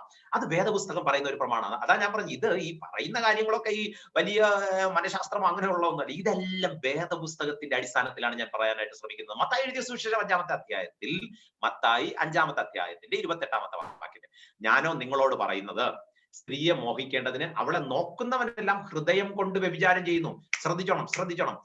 കണ്ണ്, ഹൃദയം, ശരീരത്തിന്റെ 2 ഭാഗങ്ങളെ കുറിച്ച് ഇവിടെ പറയാണ്. കണ്ണ്, ഹൃദയം. അപ്പോൾ ഹൃദയം എന്ന് പറയുന്നത് നമുക്ക് തലച്ചോറ് എന്നുള്ള സെൻസിലാണല്ലോ. അപ്പൊ കണ്ണും തലച്ചോറും തമ്മിൽ കണക്റ്റഡ് ആണ്. ഈ കണ്ണും തലച്ചോറും തമ്മിൽ കണ്ണിനെ നിയന്ത്രിക്കാത്തവൻ തലച്ചോറിലേക്ക് ഇങ്ങനെ ടോക്സിക് ആയിട്ടുള്ള, അതായത് അപകടകാരികളായിട്ടുള്ള പലതിനെയും കയറ്റിവിടും തലച്ചോറിൽ. എന്നിട്ടിരുന്ന് പ്രാർത്ഥിക്കും, ദൈവമേ എന്റെ ചിന്ത ശരിയാക്കണം, എനിക്ക് ബൈബിൾ തുറക്കുമ്പോഴെല്ലാം മോശം ചിന്തയാണ് വരുന്നത്, കർത്താവെ എനിക്ക് ആരാധനയ്ക്ക് ഇരിക്കുമ്പോൾ വൃത്തികെട്ട ചിന്തയാണ് വരുന്നത്. എന്തോ കാരണം? ഇവിടെ വാതില് ഫുള്ള് തുറന്നിട്ടിരിക്കുകയാണ്. നമ്മൾ ഇന്ത്യയുടെ അതിർത്തികളിലെല്ലാം തുറന്നിട്ട് എന്നിട്ട് ഇന്ത്യക്കകത്തിരുന്ന് പ്രാർത്ഥിക്കുകയാണ്, ദൈവമേ തീവ്രവാദികൾ കയറുകയാണ്, മറ്റു പല രാജ്യങ്ങളിൽ നിന്ന് ഞങ്ങളെ ആക്രമിക്കാനായിട്ട് വരികയാണ്. എന്ത് മണ്ടത്തരമാണ് നമ്മൾ ചെയ്യുന്നത്. അപ്പോൾ ഈ ഈ ഈ ഒന്ന് ചിന്തിച്ചു നോക്കുക, എവിടെയാണ് നമ്മൾ യഥാർത്ഥത്തിൽ ഗാർഡ് ചെയ്യേണ്ടത്? നമ്മൾ ഗാർഡ് ചെയ്യേണ്ടത്, ഞാൻ നിങ്ങളോട് പറയുന്ന സ്ത്രീയെ മോഹിക്കേണ്ടതിന് അവളെ നോക്കുക. ശ്രദ്ധിക്കുക, നോട്ടം ആണ് ഒരാളെ എങ്ങോട്ട് വിടുന്നത്? മോഹത്തിലോട്ട് വരുന്നത്. അപ്പൊ വെറുതെ ഒരുത്തൻ ഇരിക്കും അങ്ങനെ മോഹമൊന്നും വരത്തില്ല. നോട്ടമാണ് മോഹത്തിലോട്ട് വിടുന്നതെങ്കിൽ നോട്ടത്തെ നിയന്ത്രിക്കാൻ പിശാച് വന്നിട്ട് ഉടനെ തന്നെ നമ്മുടെ കണ്ണിനെ ഇങ്ങനെ ഇങ്ങനെ തുറന്നു വെച്ചിട്ട്, തുറക്കടാ നിന്റെ കണ്ണ്, തുറന്നു, എടുക്കടാ നിന്റെ മൊബൈൽ, എടുത്തു, അടിക്കടാ ഗൂഗിളിൽ ഇന്ന സൈറ്റ്, ഉടനെ അടിച്ചു. അങ്ങനെ ഒന്നും ഒരു പിശാച് ജയിപ്പിക്കത്തില്ല. പിശാചിന് അതിനുള്ള ശക്തിയൊന്നും പിശാചിനില്ല.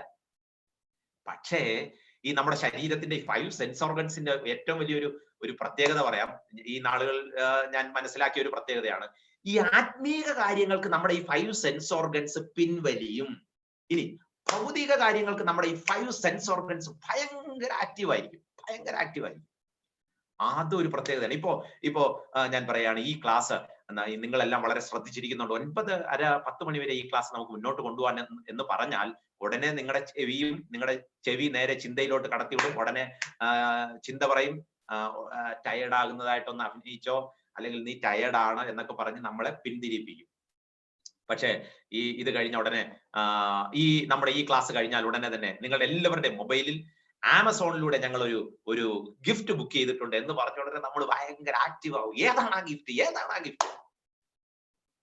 ഇനി ഇത് വിർച്വൽ മീഡിയ ആയതുകൊണ്ട് ഞാൻ ആ ഉദാഹരണം പറയുമ്പോൾ നിങ്ങൾക്ക് എത്രത്തോളം മനസ്സിലാവുമെന്ന് അറിയത്തില്ല. നമ്മൾ ഒരു സഭ ഹാളിൽ ഇരിക്കുന്നെന്ന് ചിന്തിക്കുക. സഭ ഹാളിലെ ഇന്നത്തെ വൈകുന്നേരത്തെ യോഗം കഴിഞ്ഞാൽ ഉടൻ തന്നെ എല്ലാവർക്കും ദം ബിരിയാണി ഉണ്ടായിരിക്കും എന്ന് പറഞ്ഞാൽ നമ്മൾ സ്തോത്രം, ഇന്ന് ഞാൻ വന്നത് തന്നാ ഇത് വരണ്ടെന്ന് വിചാരിച്ചാണ്, പക്ഷെ ദൈവത്തിന്റെ പ്രവൃത്തി എത്രയോ വലുതായിരുന്നു, ദൈവം എന്നെ ഇവിടെ കൊണ്ടുവന്നു എന്നൊക്കെ പറഞ്ഞ് ഭയങ്കര ദൈവത്തിന് നന്ദിയൊക്കെ പറയും. അതായത് ഈ ഭൗതിക കാര്യങ്ങളോട് നമ്മുടെ ശരീരം ഭയങ്കര ആക്റ്റീവായിട്ട് നിൽക്കും.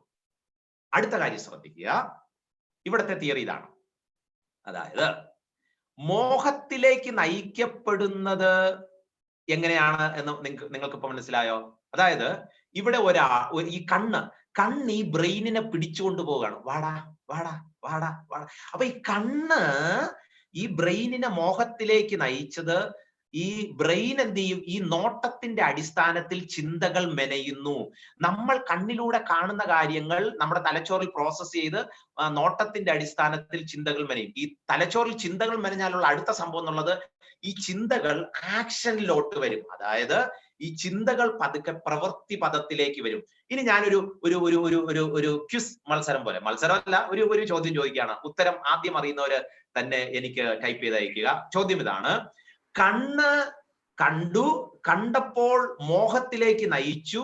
നയിച്ചപ്പോ ഇദ്ദേഹം തലച്ചോറിൽ ഇങ്ങനെ ചിന്തിച്ചിട്ട് ഇദ്ദേഹം ആക്ഷനിലോട്ട് പോയി. അങ്ങനെ ഒരു കഥ വേദപുസ്തകത്തിലുണ്ട്. ആരുടെ കഥയാണ്? പേര് മാത്രം പറഞ്ഞാൽ മതി, വേറെ ഒന്നും പറയണ്ട. ഇവിടെ ഉത്തരം ചറവറാന്ന് വന്നു കഴിഞ്ഞു. ദയവായി എനിക്ക് ആ ഉത്തരം ഒന്ന് ആരെങ്കിലും ഒന്ന് വായിച്ചു തരാമോ? Very good. ഡേവിഡ് ഉണ്ട്, ആഡം ഉണ്ട്, ഓക്കെ, ഈവ് ഉണ്ട്, സോറി, ദാവീദ്, ഹവ്വ. ഓക്കെ, അപ്പൊ ഈ ആശയം നിങ്ങൾക്ക് മനസ്സിലായെന്ന് ചിന്തിക്കുകയാണ്.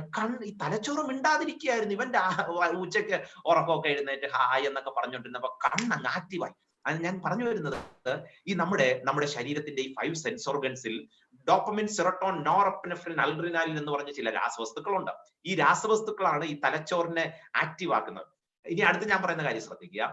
ഭൗതിക കാര്യങ്ങൾ വരുമ്പോൾ ഈ രാസവസ്തുക്കൾ നമ്മുടെ തലച്ചോറിൽ കൊടുക്കുന്ന ഈ നിർദ്ദേശം അനുസരിച്ച് തലച്ചോറിൽ നിന്നും നല്ല കംഫർട്ട് ആയിട്ടുള്ള പ്ലഷറിനുള്ള ഈ രാസവസ്തുക്കൾ വീണ്ടും പുറപ്പെടുവിച്ചുകൊണ്ടിരിക്കും. ഒന്നുകൂടെ പറയാം, സെറോട്ടോണിൻ, നോറെപ്പിനെഫ്രിൻ, അഡ്രിനാലിൻ, അതുപോലെ തന്നെ ഡോപ്പമിൻ എന്നൊക്കെ പറയുന്ന ഈ രാസവസ്തുക്കൾ ഭൗതിക കാര്യങ്ങൾക്ക് കൂടുതൽ പ്ലഷർ കൊടുക്കാനായിട്ട് ഈ രാസവസ്തുക്കൾ ഇടയായി തീരും. എന്നാൽ അപ്പോ നമ്മുടെ തലച്ചോറിന് വലിയ വർക്കൊന്നുമില്ല, മിണ്ടാതെ ഇങ്ങനെ ഇരുന്നാൽ മതി.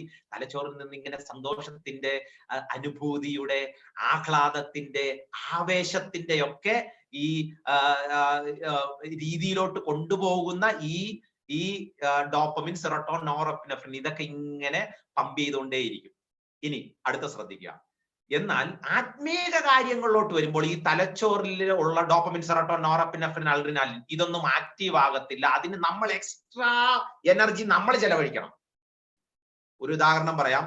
നമ്മളിപ്പോൾ ഇങ്ങനെ ഇരിക്കുമ്പോൾ ടി വി കാണുമ്പോൾ നമുക്ക് വേറെ ഒന്നും എക്സ്ട്രാ നമ്മുടെ തലച്ചോറ് ഒന്നും ചെലവഴിക്കേണ്ട. തലച്ചോറിൽ നിന്ന് ഇങ്ങനെ ഡോപ്പമിൻ ഇങ്ങനെ പുറത്തോട്ട് നല്ല അനോണമസ് ആയിട്ട് വന്നോണ്ടിരിക്കും. ഹായ്, കൊള്ളാം, സൂപ്പറാണ്, എൻജോയ് ചെയ്തുകൊണ്ടേയിരിക്കും. പക്ഷേ അതേ തലച്ചോറ് പ്രാർത്ഥന എന്ന് പറയുമ്പോൾ നമ്മുടെ തലച്ചോറിൽ നിന്ന് ഈ ഡോപ്പമിൻ അധികം പുറത്തോട്ട് വരത്തില്ല. നമ്മൾ എക്സ്ട്രാ എനർജി കൊടുക്കണം. എന്താണ് എക്സ്ട്രാ എനർജി? കൂടുതൽ അമിതമായി നമ്മൾ ശ്രദ്ധ കേന്ദ്രീകരിച്ച് ആ ശ്രദ്ധയെ നിലനിർത്താൻ നമ്മൾ എക്സ്ട്രാ എനർജി കൊടുക്കണം. പക്ഷെ സിനിമ കാണുന്നതിന് ആ ഒരു എക്സ്ട്രാ എനർജി കൊടുക്കേണ്ട, ഈസിയാണ്. അതായത് ഞാൻ പറഞ്ഞു വരുന്നത്, ഭൗതിക കാര്യങ്ങൾക്ക് നമ്മുടെ ഈ 5 സെൻസ് ഓർഗൻസിന് ഭയങ്കര സന്തോഷമായിരിക്കും. എക്സ്ട്രാ എനർജി ഒന്നും വേണ്ട, അവൻ മിണ്ടാതിരുന്നതെല്ലാം എൻജോയ് ചെയ്തോളും. പക്ഷെ ആത്മീയ കാര്യത്തിന് ഇതേ 5 സെൻസ് ഓർഗൻസ് ആക്റ്റീവ് ആകണമെങ്കിൽ നമ്മുടെ ഭാഗത്ത് നിന്ന് എക്സ്ട്രാ എനർജി കൊടുത്തുകൊണ്ടേയിരിക്കണം. എങ്കിലേ ഇവൻ ആക്റ്റീവ് ആകത്തുള്ളൂ. പാപം മോഹം ഗർഭം ധരിച്ചു പാപത്തെ പ്രസവിച്ചു, പാപം മുഴുത്തിട്ട് മരണത്തെ. നിങ്ങൾ പറഞ്ഞ ഉത്തരത്തിലേക്ക് ഞാൻ മടങ്ങി വരികയാണ്. 2 ശമൂവേൽ 11-ന്റെ 2-ാമത്തെ അധ്യായത്തിലാണ്. ഒരു നാൾ സന്ധ്യാകാറായപ്പോൾ സമയത്ത് ദാവീദ് മെത്തയിൽ നിന്ന് എഴുന്നേറ്റപ്പോൾ കണ്ടപ്പോൾ തന്റെ കാഴ്ചയെ ഈ തലച്ചോറിലിട്ട് ഇങ്ങനെ പ്രോസസ് ചെയ്തപ്പോൾ ഇദ്ദേഹത്തിന്റെ ശരീരം നടന്ന് അങ്ങോട്ട് പോയി എന്ന് നമുക്ക് ന്യായമായിട്ട് ചിന്തിക്കാം. ഇവിടുത്തെ അവസാനത്തെ വരി നിങ്ങൾ ശ്രദ്ധിച്ചോ? ചിന്ത ഒരു വ്യക്തിയുടെ നിത്യതയെ പോലും ബാധിക്കും. പ്രിയ സൗരിസോന്മാരെ, നിങ്ങളുടെ ജീവിതത്തിൽ നിങ്ങൾ ഒരു വാഹനം ഓടിച്ച് ആ വാഹനം നിയന്ത്രണം വിട്ടുപോയി, ഒരു അപകടം ഉണ്ടായി, കോടതി വരെ ചിലപ്പോൾ പോകുമായിരിക്കും, അല്ല അതിനേക്കാൾ ഒന്നും പറ്റത്തില്ല. പക്ഷേ നമ്മുടെ ചിന്ത ആ ഏരിയയിൽ നിന്നും, കോടതിയാകട്ടെ, ഇവിടത്തെ സുപ്രീം കോടതിയും വിട്ട് നേരെ സ്വർഗത്തിലെ ദൈവത്തിന്റെ കോടതിയിൽ വരെ നമ്മളെ കൊണ്ടു നിർത്തും. നമ്മുടെ ചിന്ത നിയന്ത്രണാതീതമായി പോയാൽ. അതുകൊണ്ട് യോബിന്റെ പ്രാർത്ഥന നമുക്ക് പ്രാർത്ഥിക്കാം. I made a covenant with my eyes not to look with lust at young women. പ്രിയ സൗരിസോന്മാരെ, നമുക്ക് നമ്മുടെ ചിന്തയെ നിയന്ത്രിക്കാൻ, ഈ കണ്ണിനെ നിയന്ത്രിക്കാനായിട്ട് നമുക്ക് സാധിക്കും. വളരെ ആത്മാർത്ഥമായിട്ട്, ആരും ഉത്തരം പറയണ്ട, വളരെ ആത്മാർത്ഥമായിട്ട് നിങ്ങളോട് തന്നെ ചോദിക്കുക, എത്ര സിനിമകളാണ് ഒരു മാസം നമ്മൾ കാണുന്നത്? പണ്ടൊക്കെ സിനിമ എന്ന് പറയുന്നത് വേർപെട്ട ദൈവജനത്തിന് അങ്ങനെ സാധാരണ പബ്ലിക്കായിട്ട് പറയാറില്ല. ഇപ്പൊ ഇങ്ങനെ ചോദിക്കേണ്ടി വരികയാണ്. എത്ര സിനിമ പാട്ടുകളാണ് നമ്മുടെ ചെവിക്കകത്തൂടെ കയറുന്നത്? അതിലോട്ട് ഞാൻ വീണ്ടും വരാനായിട്ട് പോവുക. ദൈവമക്കളായിരിക്കുന്നവർ സിനിമയ്ക്കും സീരിയലിനും അഡിക്റ്റഡ് ആയിരിക്കുകയാണ്. ഇത് നമ്മുടെ തലച്ചോറിലേക്ക് കയറ്റിവിടുന്ന എത്ര പൊല്യൂട്ടഡ് ആയിട്ടുള്ള ഗാർബേജസ് ആണ്. നമുക്ക് നമ്മുടെ കണ്ണിനെ നിയന്ത്രിക്കാനായിട്ട് സാധിക്കത്തില്ലേ? തീർച്ചയായിട്ടും സാധിക്കും. ദൈവം നമ്മെ സഹായിക്കട്ടെ. ഞാൻ പെട്ടെന്ന് മുന്നോട്ട് പോകാനായിട്ട് ഇഷ്ടപ്പെടുകയാണ്. ഇവിടെ ഒരു സഹോദരി ചിരിച്ചുകൊണ്ടിരിക്കുകയാണ്. എന്തുകൊണ്ടാണ് ഈ സഹോദരി ചിരിക്കുന്നത്? കണ്ണടച്ചിട്ടാണ് ചിരിക്കുന്നത്. ഉത്തരം ആർക്കെങ്കിലും തരാൻ സാധിക്കുമോ? യെസ്, എന്തെങ്കിലും ഉത്തരം ഉണ്ടെങ്കിൽ നിങ്ങൾക്ക് ടൈപ്പ് ചെയ്യാവുന്നതാണ്. ഇവിടെ ഒരു സഹോദരി ചിരിക്കുകയാണ്. എന്തുകൊണ്ടായിരിക്കാം ഈ സഹോദരി ചിരിക്കുന്നത്? കണ്ണടച്ചിട്ട് ചിരിക്കുകയാണ്. യെസ്, ഉത്തരങ്ങൾ ആർക്കെങ്കിലും? Music, dreaming. Excellent, you are right. ആ സഹോദരി ചിരിക്കാൻ കാരണം ആ സഹോദരിയുടെ തലച്ചോറിൽ ഫങ്ഷനിങ് നടക്കുന്നു. ഏത് വഴി? ഈ ചെവിക്കകത്ത് വച്ചിരിക്കുന്ന സാധനം വഴി തലച്ചോറിൽ ഫങ്ഷനിങ് നടക്കുന്നത് കൊണ്ടാണ് ഈ നവരസങ്ങൾ പുറത്തു വരുന്നത്. അതായത് ഞാൻ പറഞ്ഞു വരുന്നത്, കണ്ണൊരാളുടെ തലച്ചോറിനെ നിയന്ത്രിക്കും എന്നുള്ളതാണ് നാം ഇത്രയും സമയം കേട്ടത്. അതുപോലെ തന്നെ ഈ ചെവിക്കകത്ത് കടന്നു വരുന്നതും നമ്മുടെ തലച്ചോറിനെ നിയന്ത്രിക്കുന്നുണ്ട്. പ്രത്യേകിച്ച് ഞാൻ പറയട്ടെ, പ്രിയ സൗരിസോന്മാരെ, യൗവനക്കാരെ, നിങ്ങൾക്ക് എല്ലാവർക്കും അറിയുന്ന ഒരു കാര്യമാണ്. സദൃശവാക്യങ്ങളിൽ 18-ാമത്തെ അധ്യായത്തിന്റെ 21-ാമത്തെ വാക്യത്തിൽ മരണവും ജീവനും നാവിന്റെ അധികാരത്തിലിരിക്കുന്നു, അതിൽ ഇഷ്ടപ്പെടുന്നവർ അതിന്റെ ഫലം അനുഭവിക്കും. എന്റെ സൗരിസോന്മാരെ, നമ്മുടെ തലച്ചോറിലെ ചിന്താമണ്ഡലത്തെ വളരെ പിടിച്ചു കുലുക്കുന്ന, നമ്മുടെ തലച്ചോറിലെ ചിന്തകളെ മോശം തലങ്ങളിലേക്ക് കൊണ്ടുപോകുന്ന രീതിയിൽ നമ്മുടെ ചെവി തുറന്നു വിട്ടാൽ നാവ് അത്രത്തോളം നമ്മുടെ ചെവിയെ ദോഷത്തിലോട്ട് കൊണ്ടുപോകും എന്നുള്ളതാണ്. മരണവും ജീവനും നാവിന്റെ അധികാരത്തിലിരിക്കുന്നു. അതായത് ഇന്ന് പിശാച് ഏറ്റവും കൂടുതൽ യൗവനക്കാരെ ഇന്നുള്ള മോഡേൺ മ്യൂസിക്കുകളിലൂടെ, മിക്കവാറും മ്യൂസിക്കുകളെല്ലാം, most of the music are related with sexual content. മലയാളത്തിലെ പാട്ടുകൾ തന്നെ ഒന്ന് എടുത്തു നോക്കിയാൽ മതി. ഇടയ്ക്ക് ഒരു പയ്യൻ പാടിക്കൊണ്ട് നടക്കായിരുന്നു, ഡാഡി മമ്മി വീട്ടിലില്ല എന്ന്. അത് തമിഴ് പാട്ടാണ്, ബാക്കിയുള്ളത് ഞാനിപ്പോ പാടുന്നില്ല, പാടുന്നത് ശരിയുമല്ലല്ലോ. അപ്പോ അർത്ഥം തമിഴ് അറിയുന്നവർക്ക് ഇതിന്റെ അർത്ഥം അറിയാം. നമ്മുടെ പാട്ടുകളെല്ലാം ഈ നാളുകളിലല്ല, കഴിഞ്ഞ അനേക വർഷങ്ങളായിട്ടുള്ള സിനിമാ പാട്ടുകൾ, ഇത്രയും മോശം കണ്ടന്റുള്ള സിനിമാ പാട്ടുകൾ വേറെ ഉണ്ടോ എന്ന് സംശയം.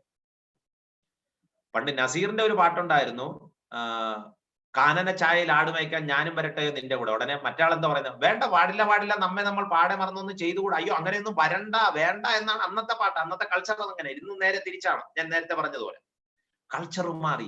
അതിനനുസരിച്ച് പാട്ടുകളെല്ലാം പൊല്യൂട്ടഡ് ആകുകയാണ്.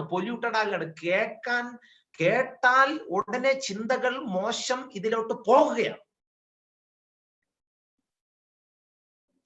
പ്രിയ സൗരിസോന്മാരെ, നമ്മൾ എത്ര പേരാണ് എന്റെ കൃതി രാജാവിന് വേണ്ടിയുള്ളത്, എന്റെ നാവ് സമർത്ഥനായ ലേഖകന്റെ എഴുത്തുകോലാകുന്നു, നിന്റെ കീർത്തനങ്ങൾ, നിന്റെ ചട്ടം എന്റെ കീർത്തനമാണ്, നിന്റെ കമന്റ്മെന്റ്സ് എന്റെ ലൈഫിലെ പാട്ടാണെന്ന് 119 സങ്കീർത്തനത്തിൽ പറഞ്ഞ എത്ര പേർക്ക് പറയാനായിട്ട് സാധിക്കും? ഈ ദൈവവചനത്തിലെ വാക്യങ്ങളുണ്ടല്ലോ, എനിക്ക് പാട്ടാണ്. എന്തേ നമ്മുടെ പാട്ടുകൾ മാറിപ്പോകുന്നത്? നമ്മുടെ ചെവി നമ്മൾ നിയന്ത്രിക്കുന്നില്ല എന്ന് പറയേണ്ടതായിട്ട് വരും. പ്രിയ സൗരിസന്മാരെ, സങ്കീർത്തനങ്ങൾ 1:1 എഴുതി വെച്ചിരിക്കുന്നു, ദുഷ്ടന്മാരുടെ ആലോചന പ്രകാരം നടക്കാതെയും പാപികളുടെ വഴിയിൽ നിൽക്കാതെയും പരിഹാസികളുടെ ഇരിപ്പിടത്തിൽ ഇരിക്കാതെയും. ഈ ആക്ഷനിലോട്ട് പോയത് ആലോചന പ്രകാരം, ആലോചന കേട്ടത് കൊണ്ടാണ്. അപ്പോൾ കാഴ്ചയും കേൾവിയുമാണ് ഞാൻ ഇന്ന് പ്രധാനമായിട്ട് പറയാനായിട്ട് ഉദ്ദേശിച്ചത്. ഞാൻ ഇതിന്റെ അവസാന ഘട്ടത്തിലോട്ട് പോകട്ടെ. എഫേസ്യർക്ക് ലേഖനം 5-ാമത്തെ അധ്യായത്തിന്റെ 3-ാമത്തെ വാക്യത്തിൽ പറഞ്ഞിരിക്കുന്ന ദുർനടപ്പ്, യാതൊരു അശുദ്ധിയും അത്യാഗ്രഹവും നിങ്ങളുടെ ഇടയിൽ പറക പോലും ചെയ്യരുത്. ആ വാക്യത്തിന്റെ ഗൗരവം മനസ്സിലായോ? നിങ്ങളുടെ ഇടയിൽ ഇതിനെക്കുറിച്ച് പറയുക പോലും ചെയ്യരുത്. ഏതിനെ കുറിച്ച്? ദുർനടപ്പിനെ കുറിച്ച്, അശുദ്ധിയെ കുറിച്ച്, അത്യാഗ്രഹത്തെ കുറിച്ച്. ദുർനടപ്പുണ്ടെന്ന് നിങ്ങളുടെ ഇടയിൽ പറയരുത്.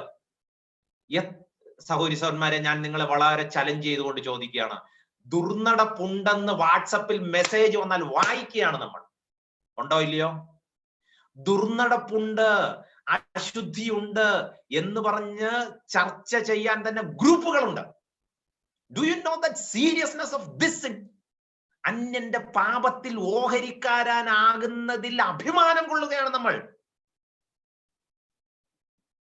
മമ്മൂട്ടി അഭിനയിക്കുന്ന ഒരു സിനിമ, മോഹൻലാൽ അഭിനയിക്കുന്ന ഒരു സിനിമ, കത്തിയെടുത്ത് ഒരു തന്നെ കുത്തുകയാണ്. അശുദ്ധിയും ദുർനടപ്പുമുള്ള സിനിമാ രംഗങ്ങൾ കുടുംബമായിട്ടിരുന്ന് കാണുകയാണ് നമ്മൾ. എന്നിട്ട് നമ്മൾ പറയാണ്, എനിക്ക് ചിന്തയെ നിയന്ത്രിക്കാൻ പറ്റുന്നില്ല. എന്തേ കാരണം? വീട്ടിനകത്ത് ഇതിനെ കൊണ്ടുവന്ന് വച്ചിരിക്കുക. ഓരോ നടനും ഓരോ സിനിമയിലും ഓരോ നടിമാരാണ് ജീവിത പങ്കാളികളായിട്ട്. എന്താണ് ഇതിൽ നിന്ന് നമ്മൾ കാണുന്നത്? ചില സ്ത്രീകൾ ഒരുമിച്ച് ചേർന്ന് ഒരു പുരുഷനെ വീട് കയറി അടിക്കാൻ പോകുന്നു. അതിനെക്കുറിച്ചുള്ള ചർച്ചകൾ നടക്കുന്നു. ഈ ചർച്ച ചൂടോടെ കണ്ടുകൊണ്ടിരിക്കുകയാണ് വിശ്വാസ സമൂഹം. ചാനൽ ചർച്ചകൾ പോലെ ഇത്രയും മോശമായ പ്രോഗ്രാം ഉണ്ടോ എന്ന് സംശയം. ഇതൊക്കെ നമ്മുടെ വീട്ടിൽ പണം കൊടുത്ത്, നമുക്ക് ദൈവം നൽകിയ പണം നമ്മൾ ഈ ചാനലിന്റെ മാസ ശമ്പളമായി, മാസ വരിയായിട്ട് കൊടുക്കുന്നു. ഈ സാധനം വാങ്ങിച്ചു വെച്ചിരിക്കുന്നു. ഇതെല്ലാം എന്നിട്ട് എന്താ സംഭവിക്കും? ഇതെല്ലാം നമ്മുടെ തലച്ചോറിലേക്ക് ഇങ്ങനെ ഡംപ് ചെയ്യുകയാണ് ലോകത്തിന്റെ മോശം കാര്യങ്ങൾ. അടുത്ത തലമുറ എന്തായി തീരും? യൗവനക്കാരെ, നിങ്ങൾ വളരുമ്പോൾ നമ്മൾ ഇത്രയും സ്ട്രഗിൾ ചെയ്യുന്നെങ്കിൽ നമ്മുടെ അടുത്ത തലമുറ എവിടെ എത്തി നിൽക്കും? അതുകൊണ്ട് ദൈവമേ, ഞാനിതെല്ലാം അവസാനിപ്പിക്കുകയാണ്. ഞാനൊരു നല്ല ഗേറ്റ് കെട്ടാൻ തീരുമാനിക്കുകയാണ്. ഞാനൊരു നല്ല മതിൽ കെട്ടാൻ തീരുമാനിക്കുകയാണ്. ഇതൊന്നും എന്റെ ജീവിതത്തിന്റെ അകത്തോട്ട് വരാതിരിക്കാൻ എന്നെ സഹായിക്കണമേ എന്ന് പറഞ്ഞ് നമുക്ക് പ്രാർത്ഥിക്കാം. ചിന്തകളെ നിയന്ത്രിക്കാൻ ഇന്ദ്രിയങ്ങളെ നിയന്ത്രിക്കുക എന്നുള്ളതാണ് ഞാൻ ഇത്രയും സമയം പറഞ്ഞു വന്നത്. അതാണ് ഒന്നാമത്തെ കാര്യം. രണ്ടാമത്തെ കാര്യം, മൂന്നാമത്തെ കാര്യം വളരെ പെട്ടെന്ന് പറഞ്ഞ് ഞാൻ ഇവിടെ അവസാനിപ്പിക്കാൻ ശ്രമിക്കുകയാണ്. 2 കൊരിന്ത്യർ 10:5 അവയാൽ ഞങ്ങൾ സങ്കല്പങ്ങളും ദൈവത്തിന്റെ പരിജ്ഞാനത്തിന് വിരോധമായി പൊങ്ങുന്ന എല്ലാ ഉയർച്ചയും ഇടിച്ചു കളഞ്ഞ് ഏത് വിചാരത്തെയും ക്രിസ്തുവിനോടുള്ള അനുസരണത്തിനായിട്ട് പിടിച്ചടക്കും. ക്രിസ്തുവിനെ അനുസരിക്കാൻ താല്പര്യമുള്ള എത്ര പേര് ഈ സൂം മീറ്റിംഗ് കേൾക്കുന്നുണ്ട്? ഞാൻ എന്നെയും കൂടെ ഉൾപ്പെടുത്തി പറയാണ്. ക്രിസ്തുവിനെ അനുസരിക്കുന്നവൻ സിനിമ കാണത്തില്ല. ക്രിസ്തുവിനെ അനുസരിക്കുന്നവൻ മോശം കാര്യങ്ങൾ കേൾക്കത്തില്ല. ക്രിസ്തുവിനെ അനുസരിക്കാൻ ഇഷ്ടപ്പെടുന്നവൻ മോശം കാര്യങ്ങൾ വായിക്കത്തില്ല. ഞാൻ എന്റെ ഇന്ദ്രിയങ്ങളെ പിടിച്ചടക്കുന്നു. എന്തിനാ? ക്രിസ്തുവിനോടുള്ള അനുസരണ നിമിത്തം. ക്രിസ്തുവിനെ അനുസരിക്കാൻ ഞാൻ അനുസരിക്കുന്നു എന്നുള്ളതിന്റെ ഒരു തെളിവായി ഞാൻ ഉപേക്ഷിക്കേണ്ടതെല്ലാം ഉപേക്ഷിക്കുന്നു എന്ന് പറയാൻ ദൈവം നമ്മെ സഹായിക്കട്ടെ. രണ്ടാമത്തെ കാര്യത്തിലോട്ട് പോവാണ്. ദൈവത്തെ ഹൃദയത്തിൽ ധ്യാനിക്കുക. മിണ്ടാതിരുന്ന് ഞാൻ ദൈവമെന്ന് അറിഞ്ഞുകൊള്ളുക. ഈ അറിവ് ഞാൻ നേരത്തെ പറഞ്ഞല്ലോ, തലച്ചോറിലാണല്ലോ ഈ പ്രോസസ്സിംഗ് നടക്കുന്നത്. അപ്പൊ ലോകത്തിന്റെ അറിവുകൾ, നേരത്തെ പറഞ്ഞ സകല മാധ്യമങ്ങളിൽ നിന്ന് വരുന്ന ചവറുകളെല്ലാം ഞാൻ ഇങ്ങനെ മാറ്റിയിട്ട് എന്റെ ദൈവത്തെ കുറിച്ച് ഇങ്ങനെ ചിന്തിക്കുകയാണ്.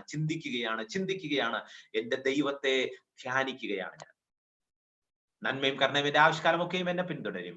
യഹോവയുടെ ആലയത്തിൽ ഞാൻ ദീർഘകാലം വസിക്കും. ദൈവമേ, അങ്ങയുടെ ചിന്തകളാൽ എന്റെ തലച്ചോറിനെ അവിടെ നിറച്ചെങ്കിൽ എത്രയോ നന്നായിരുന്നു. 12 വയസ്സുള്ള ബാലൻ അമ്മയോട് പറഞ്ഞത് ഇങ്ങനെയാണ്, ഞാൻ എന്റെ പിതാവിനുള്ളത് ചിന്തിക്കേണ്ടതല്ലേ അമ്മേ?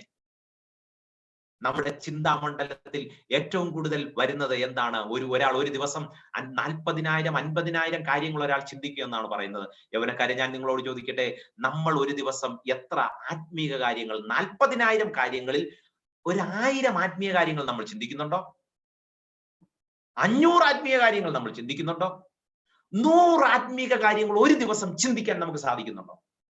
സൂപ്പർ കമ്പ്യൂട്ടറിനേക്കാൾ വിദഗ്ധമായ ഒരു കമ്പ്യൂട്ടർ ആണ് നമ്മുടെ തലയ്ക്ക് ദൈവം തന്നിരിക്കുന്നത്. ആ സൂപ്പർ കമ്പ്യൂട്ടറിനേക്കാൾ വിലയേറിയ ദൈവത്തിന്റെ കരം കൊണ്ട് മെടഞ്ഞ ഈ തലച്ചോറിൽ മോശമായത് ചിന്തിച്ചു കൂട്ടാൻ ഞാൻ ഇനി എന്റെ തലച്ചോറിനെ കൊടുക്കുകയില്ല. ദൈവമേ, അങ്ങയെക്കുറിച്ചുള്ള എല്ലാ കാര്യങ്ങളും ചിന്തിപ്പാൻ എന്നെ സഹായിക്കണം. നാളുകൾ കഴിയുകയാണ്. 66 പുസ്തകമേ ഉള്ളൂ. എത്ര എത്ര എത്ര പുസ്തകങ്ങളാണ് ഈ കഴിഞ്ഞ വർഷങ്ങളായിട്ട് നമ്മൾ പഠിച്ചുകൊണ്ടിരിക്കുന്നത് ഭൗതികമായ നിലയിൽ. പക്ഷെ ദൈവവചനത്തെ ധ്യാനിക്കാൻ, ദൈവവചനത്തെ ചിന്തിക്കാൻ, വേദപുസ്തകത്തിൽ അങ്ങ് ഊളിയിട്ടിറങ്ങാൻ നമുക്ക് എത്ര പേർക്ക് സാധിക്കുന്നുണ്ട്? ദൈവം നമ്മെ സഹായിക്കട്ടെ. മൂന്നാമത്തത് അവസാനത്തുമായിട്ടുള്ള കാര്യങ്ങളിലേക്ക് പോവുകയാണ്. ഈ ഭാഗത്ത് എന്താണ് ചിന്തിക്കേണ്ടത്? ഒടുവിൽ സഹോദരന്മാരെ, സത്യമായതൊക്കെയും ഘനമായതൊക്കെയും നീതിയായതൊക്കെയും നിർമ്മലതമായതൊക്കെയും രമ്യമായതൊക്കെയും സൽകീർത്തിയായതൊക്കെയും സൽഗുണമായതൊക്കെയും പുകഴ്ചയായതൊക്കെയും ചിന്തിച്ചു കൊള്ളുവാൻ ദൈവം നമ്മെ സഹായിക്കട്ടെ. നിങ്ങൾ ഏതെങ്കിലും അത്തരത്തിലുള്ള വാട്സപ്പ് ഗ്രൂപ്പുകളിൽ ഉണ്ടെങ്കിൽ, അതായത് ഈ പറയുന്ന ഗണത്തിൽ നിങ്ങളുടെ വാട്സപ്പ് ഗ്രൂപ്പിൽ നോക്കുമ്പോൾ സത്യമായത് ചിന്തിക്കാൻ പറ്റുന്നുണ്ട്, ഘനമായത് ചിന്തിക്കാൻ പറ്റുന്നുണ്ട്, രമ്യമായത് പറ്റുന്നുണ്ട്, Salkeerthi okay very good tick ചെയ്യാൻ പറ്റുന്നെങ്കിൽ അത്തരം വാട്സപ്പ് ഗ്രൂപ്പുകളിൽ നിൽക്കുക. അല്ലാത്ത സകല വാട്സപ്പ് ഗ്രൂപ്പുകളും ലെഫ്റ്റ് ആകുക. മൂന്നാമത്തെ കാര്യം കൂടെ പറഞ്ഞ് ഞാൻ അവസാനിപ്പിക്കുകയാണ്. മത്തായി എഴുതിയ സുവിശേഷം 6-ാമത്തെ അധ്യായത്തിന്റെ 13-ാമത്തെ വാക്യത്തിൽ യേശു കർത്താവ് പ്രാർത്ഥിക്കാൻ പഠിപ്പിച്ചപ്പോൾ ഒരു കാര്യം പ്രാർത്ഥിച്ചു, ഞങ്ങളെ പരീക്ഷയിൽ കടത്താതെ ദുഷ്ടങ്കിൽ നിന്ന് ഞങ്ങളെ വിടുവിക്കണമേ.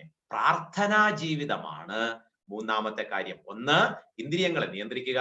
2, ദൈവവചനത്തിൽ ഊളിയിട്ടിറങ്ങുക, ദൈവവചനം വായിക്കുക, ദൈവത്തെക്കുറിച്ച് ചിന്തിക്കുക. 3, പ്രാർത്ഥനാ ജീവിതം. പ്രാർത്ഥനാ ജീവിതം ശക്തിപ്പെടുത്താത്ത ഒരാൾക്ക് ചിന്താജീവിതം കൺട്രോൾ ചെയ്യാൻ സാധിക്കുകയില്ല. പ്രാർത്ഥനാ ജീവിതം ശരിയാക്കാത്ത ഒരാൾക്ക് വിശുദ്ധ ജീവിതം നയിക്കാൻ സാധിക്കുകയില്ല. പ്രിയ സഹോദരീസഹോദരന്മാരെ, നമ്മുടെ പ്രാർത്ഥനാ ജീവിതം എങ്ങനെ ഇരിക്കുന്നു? എല്ലാ ദിവസവും ഞങ്ങള് അങ്കിളുമാരൊക്കെ പ്രാർത്ഥിക്കാൻ കൂടുന്നുണ്ട്. നിങ്ങളിൽ ആർക്കെങ്കിലും ഈ പ്രാർത്ഥന എല്ലാ ദിവസവും ഞങ്ങൾ രാത്രി 9:30 മുതൽ 10:00 വരെ പ്രാർത്ഥിക്കാൻ കൂടുന്നുണ്ട്. നിങ്ങൾക്ക് ആർക്കെങ്കിലും ഞങ്ങൾക്ക് അങ്കിളുമാരുടെ കൂടെ പ്രാർത്ഥിക്കണം താല്പര്യമുണ്ടെങ്കിൽ ഫീൽ ഫ്രീ. നിങ്ങൾക്ക് സമയമുള്ളപ്പോൾ ഞങ്ങളുടെ കൂടെ പങ്കെടുക്കാവുന്നതാണ്. എന്റെ ഫോൺ നമ്പറിൽ അങ്കിളെ എനിക്ക് ലിങ്ക് അയച്ചു തരണം എന്ന് പറഞ്ഞാൽ ഞാൻ ലിങ്ക് അയച്ചു തരുന്നതാണ്. അപ്പൊ ഞാൻ ഈ പറഞ്ഞത് നമ്മുടെ ചിന്തകളുടെ ആകത്തുകയാണ് നാം ഇപ്പോൾ. സദൃശവാക്യങ്ങൾ 23:7 അവൻ തന്റെ മനസ്സിൽ കണക്ക് കൂട്ടുന്നത് പോലെ ആകുന്നു, തിന്ന് കുടിച്ചുകൊള്ളുക എന്ന് അവൻ നിന്നോട് പറയും, അവന്റെ ഹൃദയമോ നിനക്ക് അനുകൂലമല്ല. ഇവിടെ പറഞ്ഞിരിക്കുന്ന ഒരാശയം, അവൻ തന്റെ മനസ്സിൽ കണക്ക് കൂട്ടുന്നത് പോലെ ആകുന്നു. എന്താ ആശയം എന്നറിയാമോ? ഞാൻ ബെൻസിക്കാകുന്ന ഞാൻ എന്റെ തലച്ചോറിൽ നാളിതുവരെയും ചിന്തിച്ചു കൂട്ടിയത് എന്താണോ അതാണ് ഞാനിപ്പോൾ. മനസ്സിലായോ? നിങ്ങൾ നിങ്ങളുടെ തലച്ചോറിൽ ചിന്തിച്ചു കൂട്ടിയതിന്റെ ആകത്തുകയാണ് നിങ്ങളിപ്പോൾ. Are you really satisfied with your spiritual life now? എന്റെ ഇപ്പോഴത്തെ ആത്മീക ജീവിതത്തിൽ ഞാൻ തൃപ്തനാണ് കർത്താവേ എന്ന് എത്ര പേർക്ക് പറയാൻ സാധിക്കും? നമ്മൾ തൃപ്തരല്ലേ? തൃപ്തരല്ലെങ്കിൽ നമ്മൾ എത്രയോ വളരേണ്ടിയിരിക്കുന്നു. കർത്താവേ, ഞാൻ ഒട്ടും തൃപ്തനല്ല എന്റെ ആത്മീയ ജീവിതത്തിൽ, എന്റെ പ്രാർത്ഥനാ ജീവിതത്തിൽ ഞാൻ ഒട്ടും തൃപ്തനല്ല കർത്താവേ, എന്റെ വേദപുസ്തക വായനയിൽ ഒട്ടും ഞാൻ തൃപ്തനല്ല. എനിക്ക് ഇനിയും വളരണം. എന്റെ ചിന്തയുടെ ആകത്തുകയാണ് ഞാൻ എന്നുള്ളത് എനിക്കിപ്പോഴാ മനസ്സിലായത്. പക്ഷേ എന്റെ ചിന്ത എത്രത്തോളം ശരിയാകുന്നു അതുപോലെ എനിക്കും ശരിയാകാൻ സാധിക്കും എന്നെനിക്ക് മനസ്സിലായി. ഇവിടെ ഒരു ചിത്രം നിങ്ങൾ കാണുന്നുണ്ടല്ലോ. പിശാച് കൊണ്ടുവന്ന് കുറച്ച് ഡൗട്ടും ഫിയറും സിന്നും എല്ലാം കൂടെ ഈ ഹാർട്ടിലോട്ട് ഇടാൻ പോവുക. പുള്ളിക്കാരി എന്താ പറയുന്നത്? Oh stop, hold it right there, you can dump that garbage here, I have to drink from this well. ഞാൻ ഈ വെല്ലിൽ നിന്ന് ഇതിനകത്തുനിന്ന് ഞാൻ കുടിക്കേണ്ടത്. നീ ഇതിനകത്തെല്ലാം കൊണ്ടിട്ട് കഴിഞ്ഞാൽ ഞാൻ പിന്നെ കുടിക്കുന്നത് ഇതായിരിക്കും. ശരിയല്ലേ? ശരിയല്ലേ? ചിന്ത ശരിയായിട്ട് വന്നില്ല എങ്കിൽ ഭാവി എന്തായിരിക്കും? 5 അടി 5 ഇഞ്ചുള്ള ഒരു മനുഷ്യൻ ഈ ലോകത്തിൽ നിന്ന് വേർപെട്ട നമുക്ക് കാണാനായിട്ട് സാധിക്കും. ഇദ്ദേഹം ദൈവത്തിന്റെ കയ്യിലുള്ള മനുഷ്യൻ എന്ന് അറിയപ്പെടുന്നു. പക്ഷെ ഇദ്ദേഹത്തിന്റെ ചിന്താ ജീവിതം പണമൊക്കെ കിട്ടിയപ്പോ അങ്ങ് മാറാൻ തുടങ്ങി. ഇദ്ദേഹത്തിന് ധാരാളം തെറ്റായ കാര്യങ്ങളിലോട്ട് ഇദ്ദേഹം പോയി ചെന്ന് വീണു. ഈ 2020 അവസാനിക്കുന്ന ഡിസംബർ മാസത്തിന്റെ അവസാനത്തെ ക്ലാസ് ആണ്, അതായത് അവസാനത്തെ ക്ലാസ് ആണ് നമ്മളിപ്പോൾ കേട്ടുകൊണ്ടിരിക്കുന്നത്. ഫോളോ അപ്പിന്റെ അവസാനത്തെ ക്ലാസ് ആണ്. ഈ ഡിസംബർ അവസാനം ഈ ഭൂമിയിൽ നിന്ന് മാറ്റപ്പെട്ട ഇദ്ദേഹത്തിന്റെ ചിന്തകൾ ശരിയായിരുന്നുവെങ്കിൽ ഇദ്ദേഹം ഇന്ന് ലോകത്തിൽ എല്ലാവരുടെയും ഹൃദയത്തിൽ സ്ഥാനം കൊള്ളുമായിരുന്നു. പക്ഷെ ഒരു പരാജയത്തിന്റെ ജീവിതമായിരുന്നു ഇദ്ദേഹത്തിന്റെ ജീവിതം. ഒരു പകുതി കഴിഞ്ഞതിന് ശേഷം, ഞാനൊരു ഫുട്ബോൾ ഇഷ്ടപ്പെടുന്ന ആളായതുകൊണ്ട് ഇദ്ദേഹത്തെ ഒരു കാലത്ത് ഭയങ്കര ഇഷ്ടമായിരുന്നു. പിന്നെ മദ്യത്തിനും മയക്കുമരുന്നിനും അടിമയായി മോശമായ ജീവിതം നയിച്ച് ജീവിതം അവസാനിപ്പിച്ച ഈ മനുഷ്യന്റെ ചിന്തയാണ് ഇദ്ദേഹത്തെ ഇങ്ങനെയാക്കിയത്. മറ്റൊരാൾ ഇതേ കോവിഡ് കാലഘട്ടത്തിൽ ഈ ഭൂമിയിൽ നിന്ന് മാറ്റപ്പെട്ട ഒരു മനുഷ്യനാണ്. ആരാണ് ഇദ്ദേഹം? SP Balasubramanian. Very good. SP Balasubramanian, ആദ്യത്തെ ആളെ നിങ്ങൾക്ക് അറിയാം, അതുകൊണ്ടാണ് ഞാൻ പേര് പറയാത്തത്. SP ബാലസുബ്രഹ്മണ്യൻ. ഇദ്ദേഹത്തിന്റെ ചിന്താ ജീവിതം എങ്ങനെയായിരുന്നു? അതിന്റെ അടിസ്ഥാനത്തിൽ ഇദ്ദേഹം ഇന്ന് ലോകത്തിൽ ആളുകളുടെ ഹൃദയത്തിൽ വരയ്ക്കപ്പെട്ട ചിത്രമായിട്ട് നിൽക്കുന്നത്. പഠന കാലയളവിൽ ഏറ്റവും നല്ലവണ്ണം പഠിച്ച ഒരു മനുഷ്യൻ ഈ ഭൂമിയിൽ നിന്ന് ഈ വർഷം കോവിഡ് കാലഘട്ടത്തിൽ മാറ്റപ്പെട്ട മറ്റൊരു വ്യക്തിയാണ്. എന്താണ് ഇദ്ദേഹത്തിന്റെ പേര്? ആർക്കെങ്കിലും ഒന്ന് എഴുതിയിടാമോ? Yes please. നമ്മുടെ സമയം ഇവിടെ അവസാനിക്കുകയാണല്ലോ. ഞാനൊരു 2 മിനിറ്റിനകം നിർത്തുന്നതാണ്. യെസ്, ആരെങ്കിലും എന്താണ് ഇദ്ദേഹത്തിന്റെ പേരെന്ന് ആർക്കെങ്കിലും ഒന്ന്, ആരാണെന്ന് മനസ്സിലായോ? കേരളത്തിൽ ആർക്കും മറക്കുവാൻ സാധിക്കാത്ത, കോവിഡ് സമയത്ത് വളരെ ഭയപ്പെട്ടിരുന്നപ്പോൾ തന്നെ സംഭവിച്ച ഒരു വിമാനാപകടത്തിലെ പൈലറ്റ് ആയിരുന്നു ഇദ്ദേഹം. ദീപക് എന്ന് പറയുന്ന ഈ ക്യാപ്റ്റൻ. ഇദ്ദേഹത്തിന്റെ ചിന്ത ആളുകൾ എല്ലാരെയും കൊണ്ട് ഇദ്ദേഹം കുഴിയിൽ ചാടിച്ചു എന്നുള്ളതല്ല, പക്ഷെ ഇദ്ദേഹം മറ്റുള്ളവർ രക്ഷപ്പെടുത്താൻ മാക്സിമം ശ്രമിച്ചു എന്നുള്ളതാണ്. ഇദ്ദേഹത്തിന്റെ തലച്ചോറിന്റെ വർക്കിംഗ് എങ്ങനെയായിരുന്നു? ഇദ്ദേഹം ഈ നിലയിൽ എത്താനായിട്ട് കാരണം അതായിരിക്കുമല്ലോ. ഇനി മറ്റൊരാളെ ഞാൻ നിങ്ങൾക്ക് പരിചയപ്പെടുത്തുകയാണ്. ഈ കോവിഡ് കാലഘട്ടത്തിൽ ലോകത്തിന് തന്നെ നാണക്കേടായ ഈ മനുഷ്യൻ മറ്റാരുമല്ല, ഇദ്ദേഹം സുശാന്ത്. സുശാന്തിന്റെ ചിന്തയാണ് സുശാന്തിനെ ഈ പരുവത്തിലാക്കി വെച്ചത്. പക്ഷേ ഈ കോവിഡ് കാലഘട്ടത്തിൽ ഈ ഭൂമിയിൽ നിന്ന് മാറ്റപ്പെട്ട മറ്റൊരു മനുഷ്യനാണ് ഇദ്ദേഹം. ഇദ്ദേഹത്തിന്റെ ചിന്തയാണ് ഇദ്ദേഹത്തെ ഇങ്ങനെ ഒരു മനുഷ്യനാക്കി വെച്ചത്. ഞാൻ ഈ പറയുന്നവരെല്ലാവരും, ഇവരുടെയൊക്കെ ചിന്തകളാണ് ഇവരെ ഇങ്ങനെ മെടഞ്ഞത്. ഞാൻ ഇവിടെ ഇങ്ങനെ പറഞ്ഞ് അവസാനിപ്പിക്കട്ടെ. വ്യക്തിപരമായി എന്നെ സ്വാധീനിച്ച 2 ഭക്തരായിട്ടുള്ളവർ ഈ കോവിഡ് കാലഘട്ടത്തിൽ ദൈവസന്നിധിയിലേക്ക് ചേർക്കപ്പെടാനായിട്ട് ഇടയായി. ഇവരൊക്കെ ഇവരുടെ ചിന്താഗതിയുടെ അനുസരിച്ചാണ് ഇവർ ഇങ്ങനെ ആയതെങ്കിൽ, ഞാന് പഠിച്ചുകൊണ്ടിരുന്നപ്പോൾ എന്നെ ഗ്രീക്ക് പഠിപ്പിക്കാൻ വന്ന ഒരു ഭക്തനായ ഒരു മനുഷ്യൻ, ഡാനിയൽ സാറാണ്. ഡാനിയൽ എന്നാണ് ഈ സാറിന്റെ പേര്. ഈ ഡാനിയൽ സാറ് ക്ലാസ് എടുക്കാൻ വരുമ്പോൾ ഒരു ദിവസം ഇദ്ദേഹത്തിന്റെ ചെരുപ്പ് പൊട്ടിപ്പോയി. ലൂണാറിന്റെ ചെരുപ്പാണെന്ന്. ലൂണാറിന്റെ ചെരുപ്പ് പൊട്ടിപ്പോയി. ഇദ്ദേഹം മൂവാറ്റുപുഴയിൽ നിന്ന് പെരുമ്പാവൂർ വരെ ചെരുപ്പില്ലാതെ നടന്നു വന്ന് പഠിപ്പിച്ച് സന്തോഷത്തോടെ മടങ്ങിപ്പോയ ഒരു മനുഷ്യൻ. വേർപെട്ട ദൈവജനത്തിന്റെ ഇടയിൽ ഗ്രീക്ക് ഇത്രയും പണ്ഡിതനായ വേറൊരു മനുഷ്യനുണ്ടോ എന്ന് സംശയം. പക്ഷെ നമുക്ക് പലർക്കും ഇദ്ദേഹത്തെ അറിയത്തില്ല. കാരണം ഇദ്ദേഹം പേര് കേൾക്കാനായിട്ട് ഒന്നും ചെയ്ത ഒരു മനുഷ്യനല്ല. പക്ഷെ ഇദ്ദേഹത്തിന്റെ ആ ജീവിതം ഈ ക്ലാസ് എടുക്കുന്ന എന്നെ സ്വാധീനിച്ചു. ഇദ്ദേഹത്തിന്റെ ചിന്താഗതികൾ ഇദ്ദേഹത്തിന്റെ ക്യാരക്ടറായിട്ട് മാറി. ആ ക്യാരക്ടർ എന്നെ സ്വാധീനിച്ച ഞാനിത് നിങ്ങളോട് പറയുകയാണ്. യൗവനക്കാരെ, നിങ്ങളുടെ ഏതെങ്കിലുമൊക്കെ സ്വഭാവം, നിങ്ങളുടെ ചിന്തകൾ, നിങ്ങളുടെ സ്വഭാവത്തിന്റെ ആകമാനം സ്വാധീനിക്കുമ്പോൾ നിങ്ങളുടെ ആ സ്വഭാവം അടുത്ത തലമുറയ്ക്ക് പഠിക്കുന്ന ഒരു പാഠപുസ്തകമായി തീരും എന്നതാണ്. ഞാൻ സുവിശേഷ വേലയ്ക്ക് ഇറങ്ങിയപ്പോൾ എനിക്ക് ആദ്യമായിട്ട് 50 രൂപ കൂട്ടായ്മ തന്ന ഞാൻ സുവിശേഷകനാണെന്ന് പറഞ്ഞിട്ട് 50 രൂപ കൂട്ടായ്മ തന്ന വളരെ ഭക്തയായ ഒരു മാതാവാണ് ശോശാമ്മ വർഗീസ്. ഇദ്ദേഹം പയ്യപ്പാടി, കോട്ടയത്തുള്ള ഒരു മാതാവാണ്. ഈ മാതാവും കർത്തസന്നിധിയിലേക്ക് ചേർക്കപ്പെട്ടു. ഈ മാതാവിന് ഞാൻ ഈ മാതാവിനെ എടുത്ത് പറയാനായിട്ട് കാരണം, ഞാനിങ്ങനെ ദൈവവേലയ്ക്ക് ആദ്യമായിട്ട് ഇറങ്ങി ചില മാസങ്ങൾ കഴിഞ്ഞ് 1-2 മാസം കഴിഞ്ഞ് ഈ മാതാവിന്റെ വീട്ടിൽ പോയപ്പോ ഈ മാതാവ് ബെൻസിക്ക് ഇത് കയ്യിൽ വെച്ചോന്ന് പറഞ്ഞാൽ 50 രൂപ വന്നു. അപ്പൊ എനിക്ക് ഈ പണം നമ്മുടെ കയ്യിൽ വരുമ്പോൾ നമുക്ക് ആകെ കൂടെ പേടിയാണ്. ഇത് എന്തിനാ ഇത് തന്നെന്ന് എനിക്കൊരു പിടുത്തം കിട്ടില്ല. കാരണം സുവിശേഷ വേലയ്ക്ക് ഇങ്ങനെ പൈസ ഇങ്ങനെ വാങ്ങുന്ന ഒരു രീതി, അങ്ങനെ ഒരു ചിന്ത പോലില്ല. അപ്പൊ ഈ മാതാവ് പറഞ്ഞു, ഇത് ദൈവവേലയ്ക്ക് വേണ്ടി ഞാൻ മാറ്റി വെച്ചതാണ്, മോന് വേണ്ടി ഞാൻ പ്രാർത്ഥിക്കുന്നുണ്ടെന്ന് പറഞ്ഞിട്ട് അന്നത്തെ ആ പ്രാർത്ഥനയുടെ ലിസ്റ്റിൽ എന്റെ പേരും കൂടെ കണ്ടപ്പോൾ എനിക്ക് വളരെ എന്നെ സ്വാധീനിക്കാനായിട്ടിടെ. ഞാൻ ഇത് പറഞ്ഞു തന്നു. ഈ 2 ഭക്തർ ഈ കോവിഡ് കാലഘട്ടത്തിൽ മരിച്ചുപോയവരാ, കർത്തസന്നിധിയിൽ ചേർക്കപ്പെട്ടവരാണ്. ഇതിനു മുൻപ് ഞാൻ പല പ്രമുഖരെയും കാണിച്ചു. അവരുടെ ചിന്താഗതികൾ അവരെ കൊണ്ടെത്തിച്ചത് ഇങ്ങനെയായിരുന്നു. പക്ഷെ പേര് കേൾക്കാതെ, അറിയപ്പെടാൻ ആഗ്രഹിക്കാതെ, ദൈവത്തിന് വേണ്ടി അധ്വാനിച്ച പലരുണ്ടായിരിക്കാം. എന്നെ സ്വാധീനിച്ച 2 പേരുടെ പേര് ഞാൻ ഇവിടെ കാണിച്ചു എന്നേ ഉള്ളൂ. ഞാൻ ഇവിടെ ഇങ്ങനെ പറഞ്ഞ് അവസാനിപ്പിക്കുകയാണ്. പ്രിയ യൗവനക്കാരെ, നിങ്ങളുടെ ചിന്തയാണ് നിങ്ങളുടെ സ്വഭാവത്തെ രൂപീകരിക്കുന്നത്. നിങ്ങളുടെ സ്വഭാവമാണ് മറ്റുള്ളവരുടെ ഹൃദയത്തെ ടച്ച് ചെയ്യുന്നത്. അവര് നാളെ നമ്മെ കുറിച്ച് എന്തായിരിക്കും പറയുന്നത്. ദൈവം നമ്മെ സഹായിക്കട്ടെ. ദൈവം നമ്മെ അനുഗ്രഹിക്കട്ടെ. കർത്താവെ, എന്റെ ചിന്താ ജീവിതത്തെ ശരിയാക്കുവാൻ എന്നെ ഇടയാക്കണേ എന്ന് പറഞ്ഞ് ആത്മാർത്ഥമായിട്ട് പ്രാർത്ഥിക്കാം. 3 കാര്യങ്ങൾ ഒരിക്കലും മറന്നു പോകരുത്. നമ്മുടെ ഇന്ദ്രിയങ്ങളെ നിയന്ത്രിക്കുക, ദൈവവചനം ശരിയായി വായിക്കുക, പ്രാർത്ഥനാ ജീവിതം. ഇതല്ലാതെ വേറെ ഒരു ടെക്നിക്കും ഇല്ല ഒരു വ്യക്തിക്ക് ചിന്താ ജീവിതം ശരിയാക്കുവാൻ. ശരിയാക്കി മുന്നോട്ട് കൊണ്ടുപോകാൻ ദൈവം നമ്മെ സഹായിക്കട്ടെ.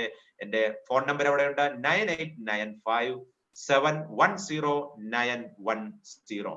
പ്രാർത്ഥിക്കാനായിട്ട് എപ്പോഴെങ്കിലും ഒക്കെ നിങ്ങൾക്ക് സമയം കിട്ടുമ്പോൾ ഈ നമ്പറിൽ എന്നെ അറിയിച്ചാൽ മതി. അന്ന് രാത്രി നടക്കുന്ന പ്രാർത്ഥനയുടെ ലിങ്ക് ഞാൻ അയച്ചു തരും. നിങ്ങൾക്ക് പ്രാർത്ഥനയിൽ പങ്കെടുക്കാം. ദൈവ നാമം മാത്രം മഹത്വപ്പെടുമാറാകട്ടെ. ആമേൻ.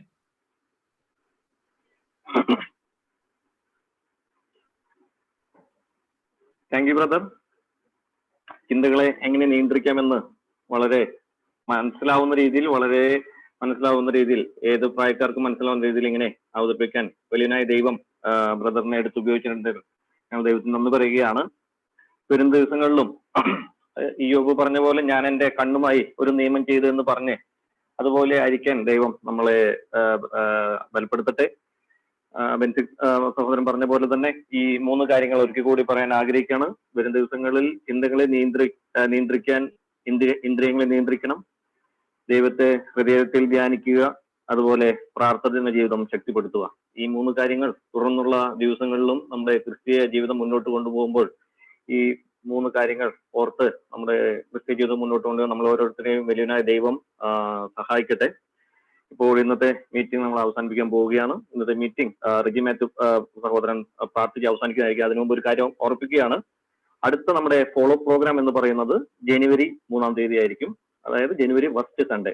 അതൊന്ന് എല്ലാവരും ഒന്ന് നോട്ട് ചെയ്ത് വെക്കാനായിട്ട് അപേക്ഷിക്കുന്നു. ഇപ്പോൾ റിജി മാത്യു സഹോദരൻ കടന്നൊന്ന് പ്രാർത്ഥിക്കുന്നതായിരിക്കും. നമുക്ക് പ്രാർത്ഥിക്കാം. സ്വർഗീയ നല്ല പിതാവേ, സ്തോത്രം ചെയ്യുന്നു കർത്താവേ. നിന്റെ മക്കളായ ഞങ്ങൾക്ക് വീണ്ടും കർത്താവെ നിന്റെ സന്നിധിയിൽ വന്ന് സന്തോഷിപ്പാനുള്ള വലിയ ഭാഗ്യം തന്ന നിന്റെ കരുണയെ ഓർത്ത് അങ്ങയ്ക്ക് നന്ദി പറഞ്ഞ് അങ്ങയെ സ്തുതിക്കുന്നു. നീ എത്ര നല്ലവനായ ദൈവം, ഉന്നതനായ ദൈവം, ശ്രേഷ്ഠനായ ദൈവം. നിന്റെ എല്ലാ സ്നേഹവും അനുഗ്രഹങ്ങളും നന്മകളും ഓർത്ത് അങ്ങയ്ക്ക് എല്ലാ നന്ദിയും അർപ്പിക്കുന്നു കർത്താവെ. ഞങ്ങളുടെ ജീവിതത്തിൽ കർത്താവ് തരുന്ന എല്ലാ അനുഗ്രഹങ്ങളും അങ്ങയുടെ ദാനമായിരിക്കുന്നു ഓർത്ത് സ്തോത്രം. ഈ COVID-19 പാൻഡമിക്കിന്റെ സമയങ്ങളിൽ കർത്താവെ ഞങ്ങളെ നീ കാത്ത് പരിപാലിച്ചത് ഓർത്ത് സ്തോത്രം. ഞങ്ങളെ നീ ക്ഷമത്തോടെ നീ കരുതിയത് ഓർത്ത് സ്തോത്രം. ഞങ്ങൾ ഓർത്തുപോലെ അനേകര് ഈ മഹാവ്യാധിയുടെ മുമ്പാകെ പരാജയപ്പെട്ട് കടന്നുപോയപ്പോൾ കർത്താവെ, ലോകം തന്നെ പകച്ചു നിന്നപ്പോൾ ഞങ്ങളെ എല്ലാവിധമായ സംരക്ഷണം നൽകി കർത്താവെ. രോഗക്കിടക്കയിൽ കിടന്നവരെ ആശ്വാസം കൊള്ളിച്ച് സൗഖ്യം പ്രാപിച്ചു കർത്താവെ. നിന്റെ സന്നിധിയിലേക്ക് വരുവാൻ ഞങ്ങളെ നീ സഹായിക്കുന്നതോർത്തും സ്തോത്രം. ഇന്ന് ഈ നിലയിൽ പ്രത്യേക SSL ക്യാമ്പിനോടുള്ള ബന്ധത്തിൽ കുഞ്ഞുങ്ങളോട് വീണ്ടും അവരെ ചിന്താ ജീവിതത്തെക്കുറിച്ച് പറഞ്ഞു കൊടുക്കുവാന്നൊക്കെ നീ ഇടയായി തീർത്തോർത്ത് സ്തോത്രം. ആ നിലയിൽ നിരാശന്മാർക്ക് കൊടുത്ത നല്ല ആലോചനയ്ക്ക് വേണ്ടി സ്തോത്രം. ഈ ശുശ്രൂഷയിൽ പങ്കെടുത്ത എല്ലാവരെയും നീ അനുഗ്രഹിക്കണമേ. പ്രായഭേദമെന്നെ എല്ലാവർക്കും ഇന്നത്തെ ചിന്ത ഏറ്റവും അനുഗ്രഹമായി തീരുന്നൊക്കെ നീ സഹായിക്കണം പ്രാർത്ഥന കർത്താവേ. പ്രത്യേക പ്രിയ ബെൻസിക്കിന് അതിനുള്ള എല്ലാ ജ്ഞാനവും കർത്താവെ നീ കൊടുത്തു ഓർത്ത് സ്തോത്രം. വീണ്ടും കർത്താവെ തന്നിൽ കൂടെ ഞങ്ങൾ കേട്ട ചിന്തകൾ കർത്താവെ നിന്റെ നാമമഹത്വത്തിന് വേണ്ടി ഞങ്ങള് പ്രയോജനപ്പെടുത്തുവാന്നൊക്കെ നീ സഹായിക്കണം പ്രാർത്ഥിക്കുന്നു. ഞങ്ങളുടെ ഇന്ദ്രിയങ്ങളെ നിയന്ത്രിക്കുവാന്നൊക്കെ ഞങ്ങളെ നീ സഹായിക്കണം പ്രാർത്ഥിക്കുന്നു. ഞങ്ങളുടെ പ്രാർത്ഥനാ ജീവിതം ഏറ്റവും ധന്യമായി തീരുവാന്നൊക്കെ പറ്റിയ നീ സഹായിക്കണമേ. ഞങ്ങളുടെ മനസ്സ് കർത്താവെ വളരെ നിയന്ത്രിക്കുവാൻ, ദൈവനാമ മഹത്വത്തിന് വേണ്ടി മാത്രം നിയന്ത്രിക്കുവാൻ ഞങ്ങളെ ദിവസങ്ങൾ കൂടുതലായിട്ട് ഒരുക്കണമേ, സഹായിക്കണമേ. ഈ ലോകത്തിലുള്ള എല്ലാ മീഡിയകളും കർത്താവെ ഞങ്ങൾ നിയന്ത്രിക്കപ്പെടുവാൻ, ഞങ്ങൾ കർത്താവിന് വേണ്ട എന്ന് പറയുവാൻ, കർത്താവെ സ്വർഗീയമായ ചിന്തകളിൽ ഞങ്ങളെ കർത്താവെ നിന്റെ വരവിന് വേണ്ടി ഒരുക്കുവാൻ തപ്പണം. ഈ ദിവസങ്ങളിൽ ഞങ്ങളെ നീ സഹായിക്കുന്നു പ്രാർത്ഥിക്കുന്നു. വചനം ധ്യാനിക്കുവാൻ, പ്രാർത്ഥിക്കുവാൻ, കർത്താവ് അന്യോന്യം ഷെയർ ചെയ്യുവാൻ തപ്പമുള്ള നല്ല അവസരങ്ങൾ തന്ന് ഞങ്ങളെ അനുഗ്രഹിക്കണം, സഹായിക്കണം. ഇത് നടന്ന മീറ്റിംഗിന് മേല് നിന്റെ വലിയ കൃപ അനുഭവപാത്രങ്ങൾ സഹായിച്ചോർ സ്തോത്രം. പ്രത്യേക ഈ വെർച്വൽ മീഡിയ ക്രമമായിട്ട് നടക്കുവാൻ തക്കണം നീ സഹായിച്ചോർക്ക് സ്തോത്രം. ഇന്ന് നിന്റെ വചനം കേട്ട എല്ലാവരെയും നീ അനുഗ്രഹിക്കണം കർത്താവേ. നിന്റെ കരങ്ങളിൽ അവരെല്ലാം തരുന്നു. നീ അനുഗ്രഹിച്ച് വഴി നടത്തുന്നവർക്ക് സ്തോത്രം. ഞങ്ങൾക്ക് തന്ന ഈ നല്ല അവസരത്തിന് വേണ്ടി സ്തോത്രം ചെയ്തു കർത്താവേ. ഞങ്ങൾ പ്രാർത്ഥനയാചനം കേട്ടോർക്കും സ്തോത്രം. യേശു ക്രിസ്തുവിന്റെ നാമത്തിൽ തന്നെ ആമേൻ.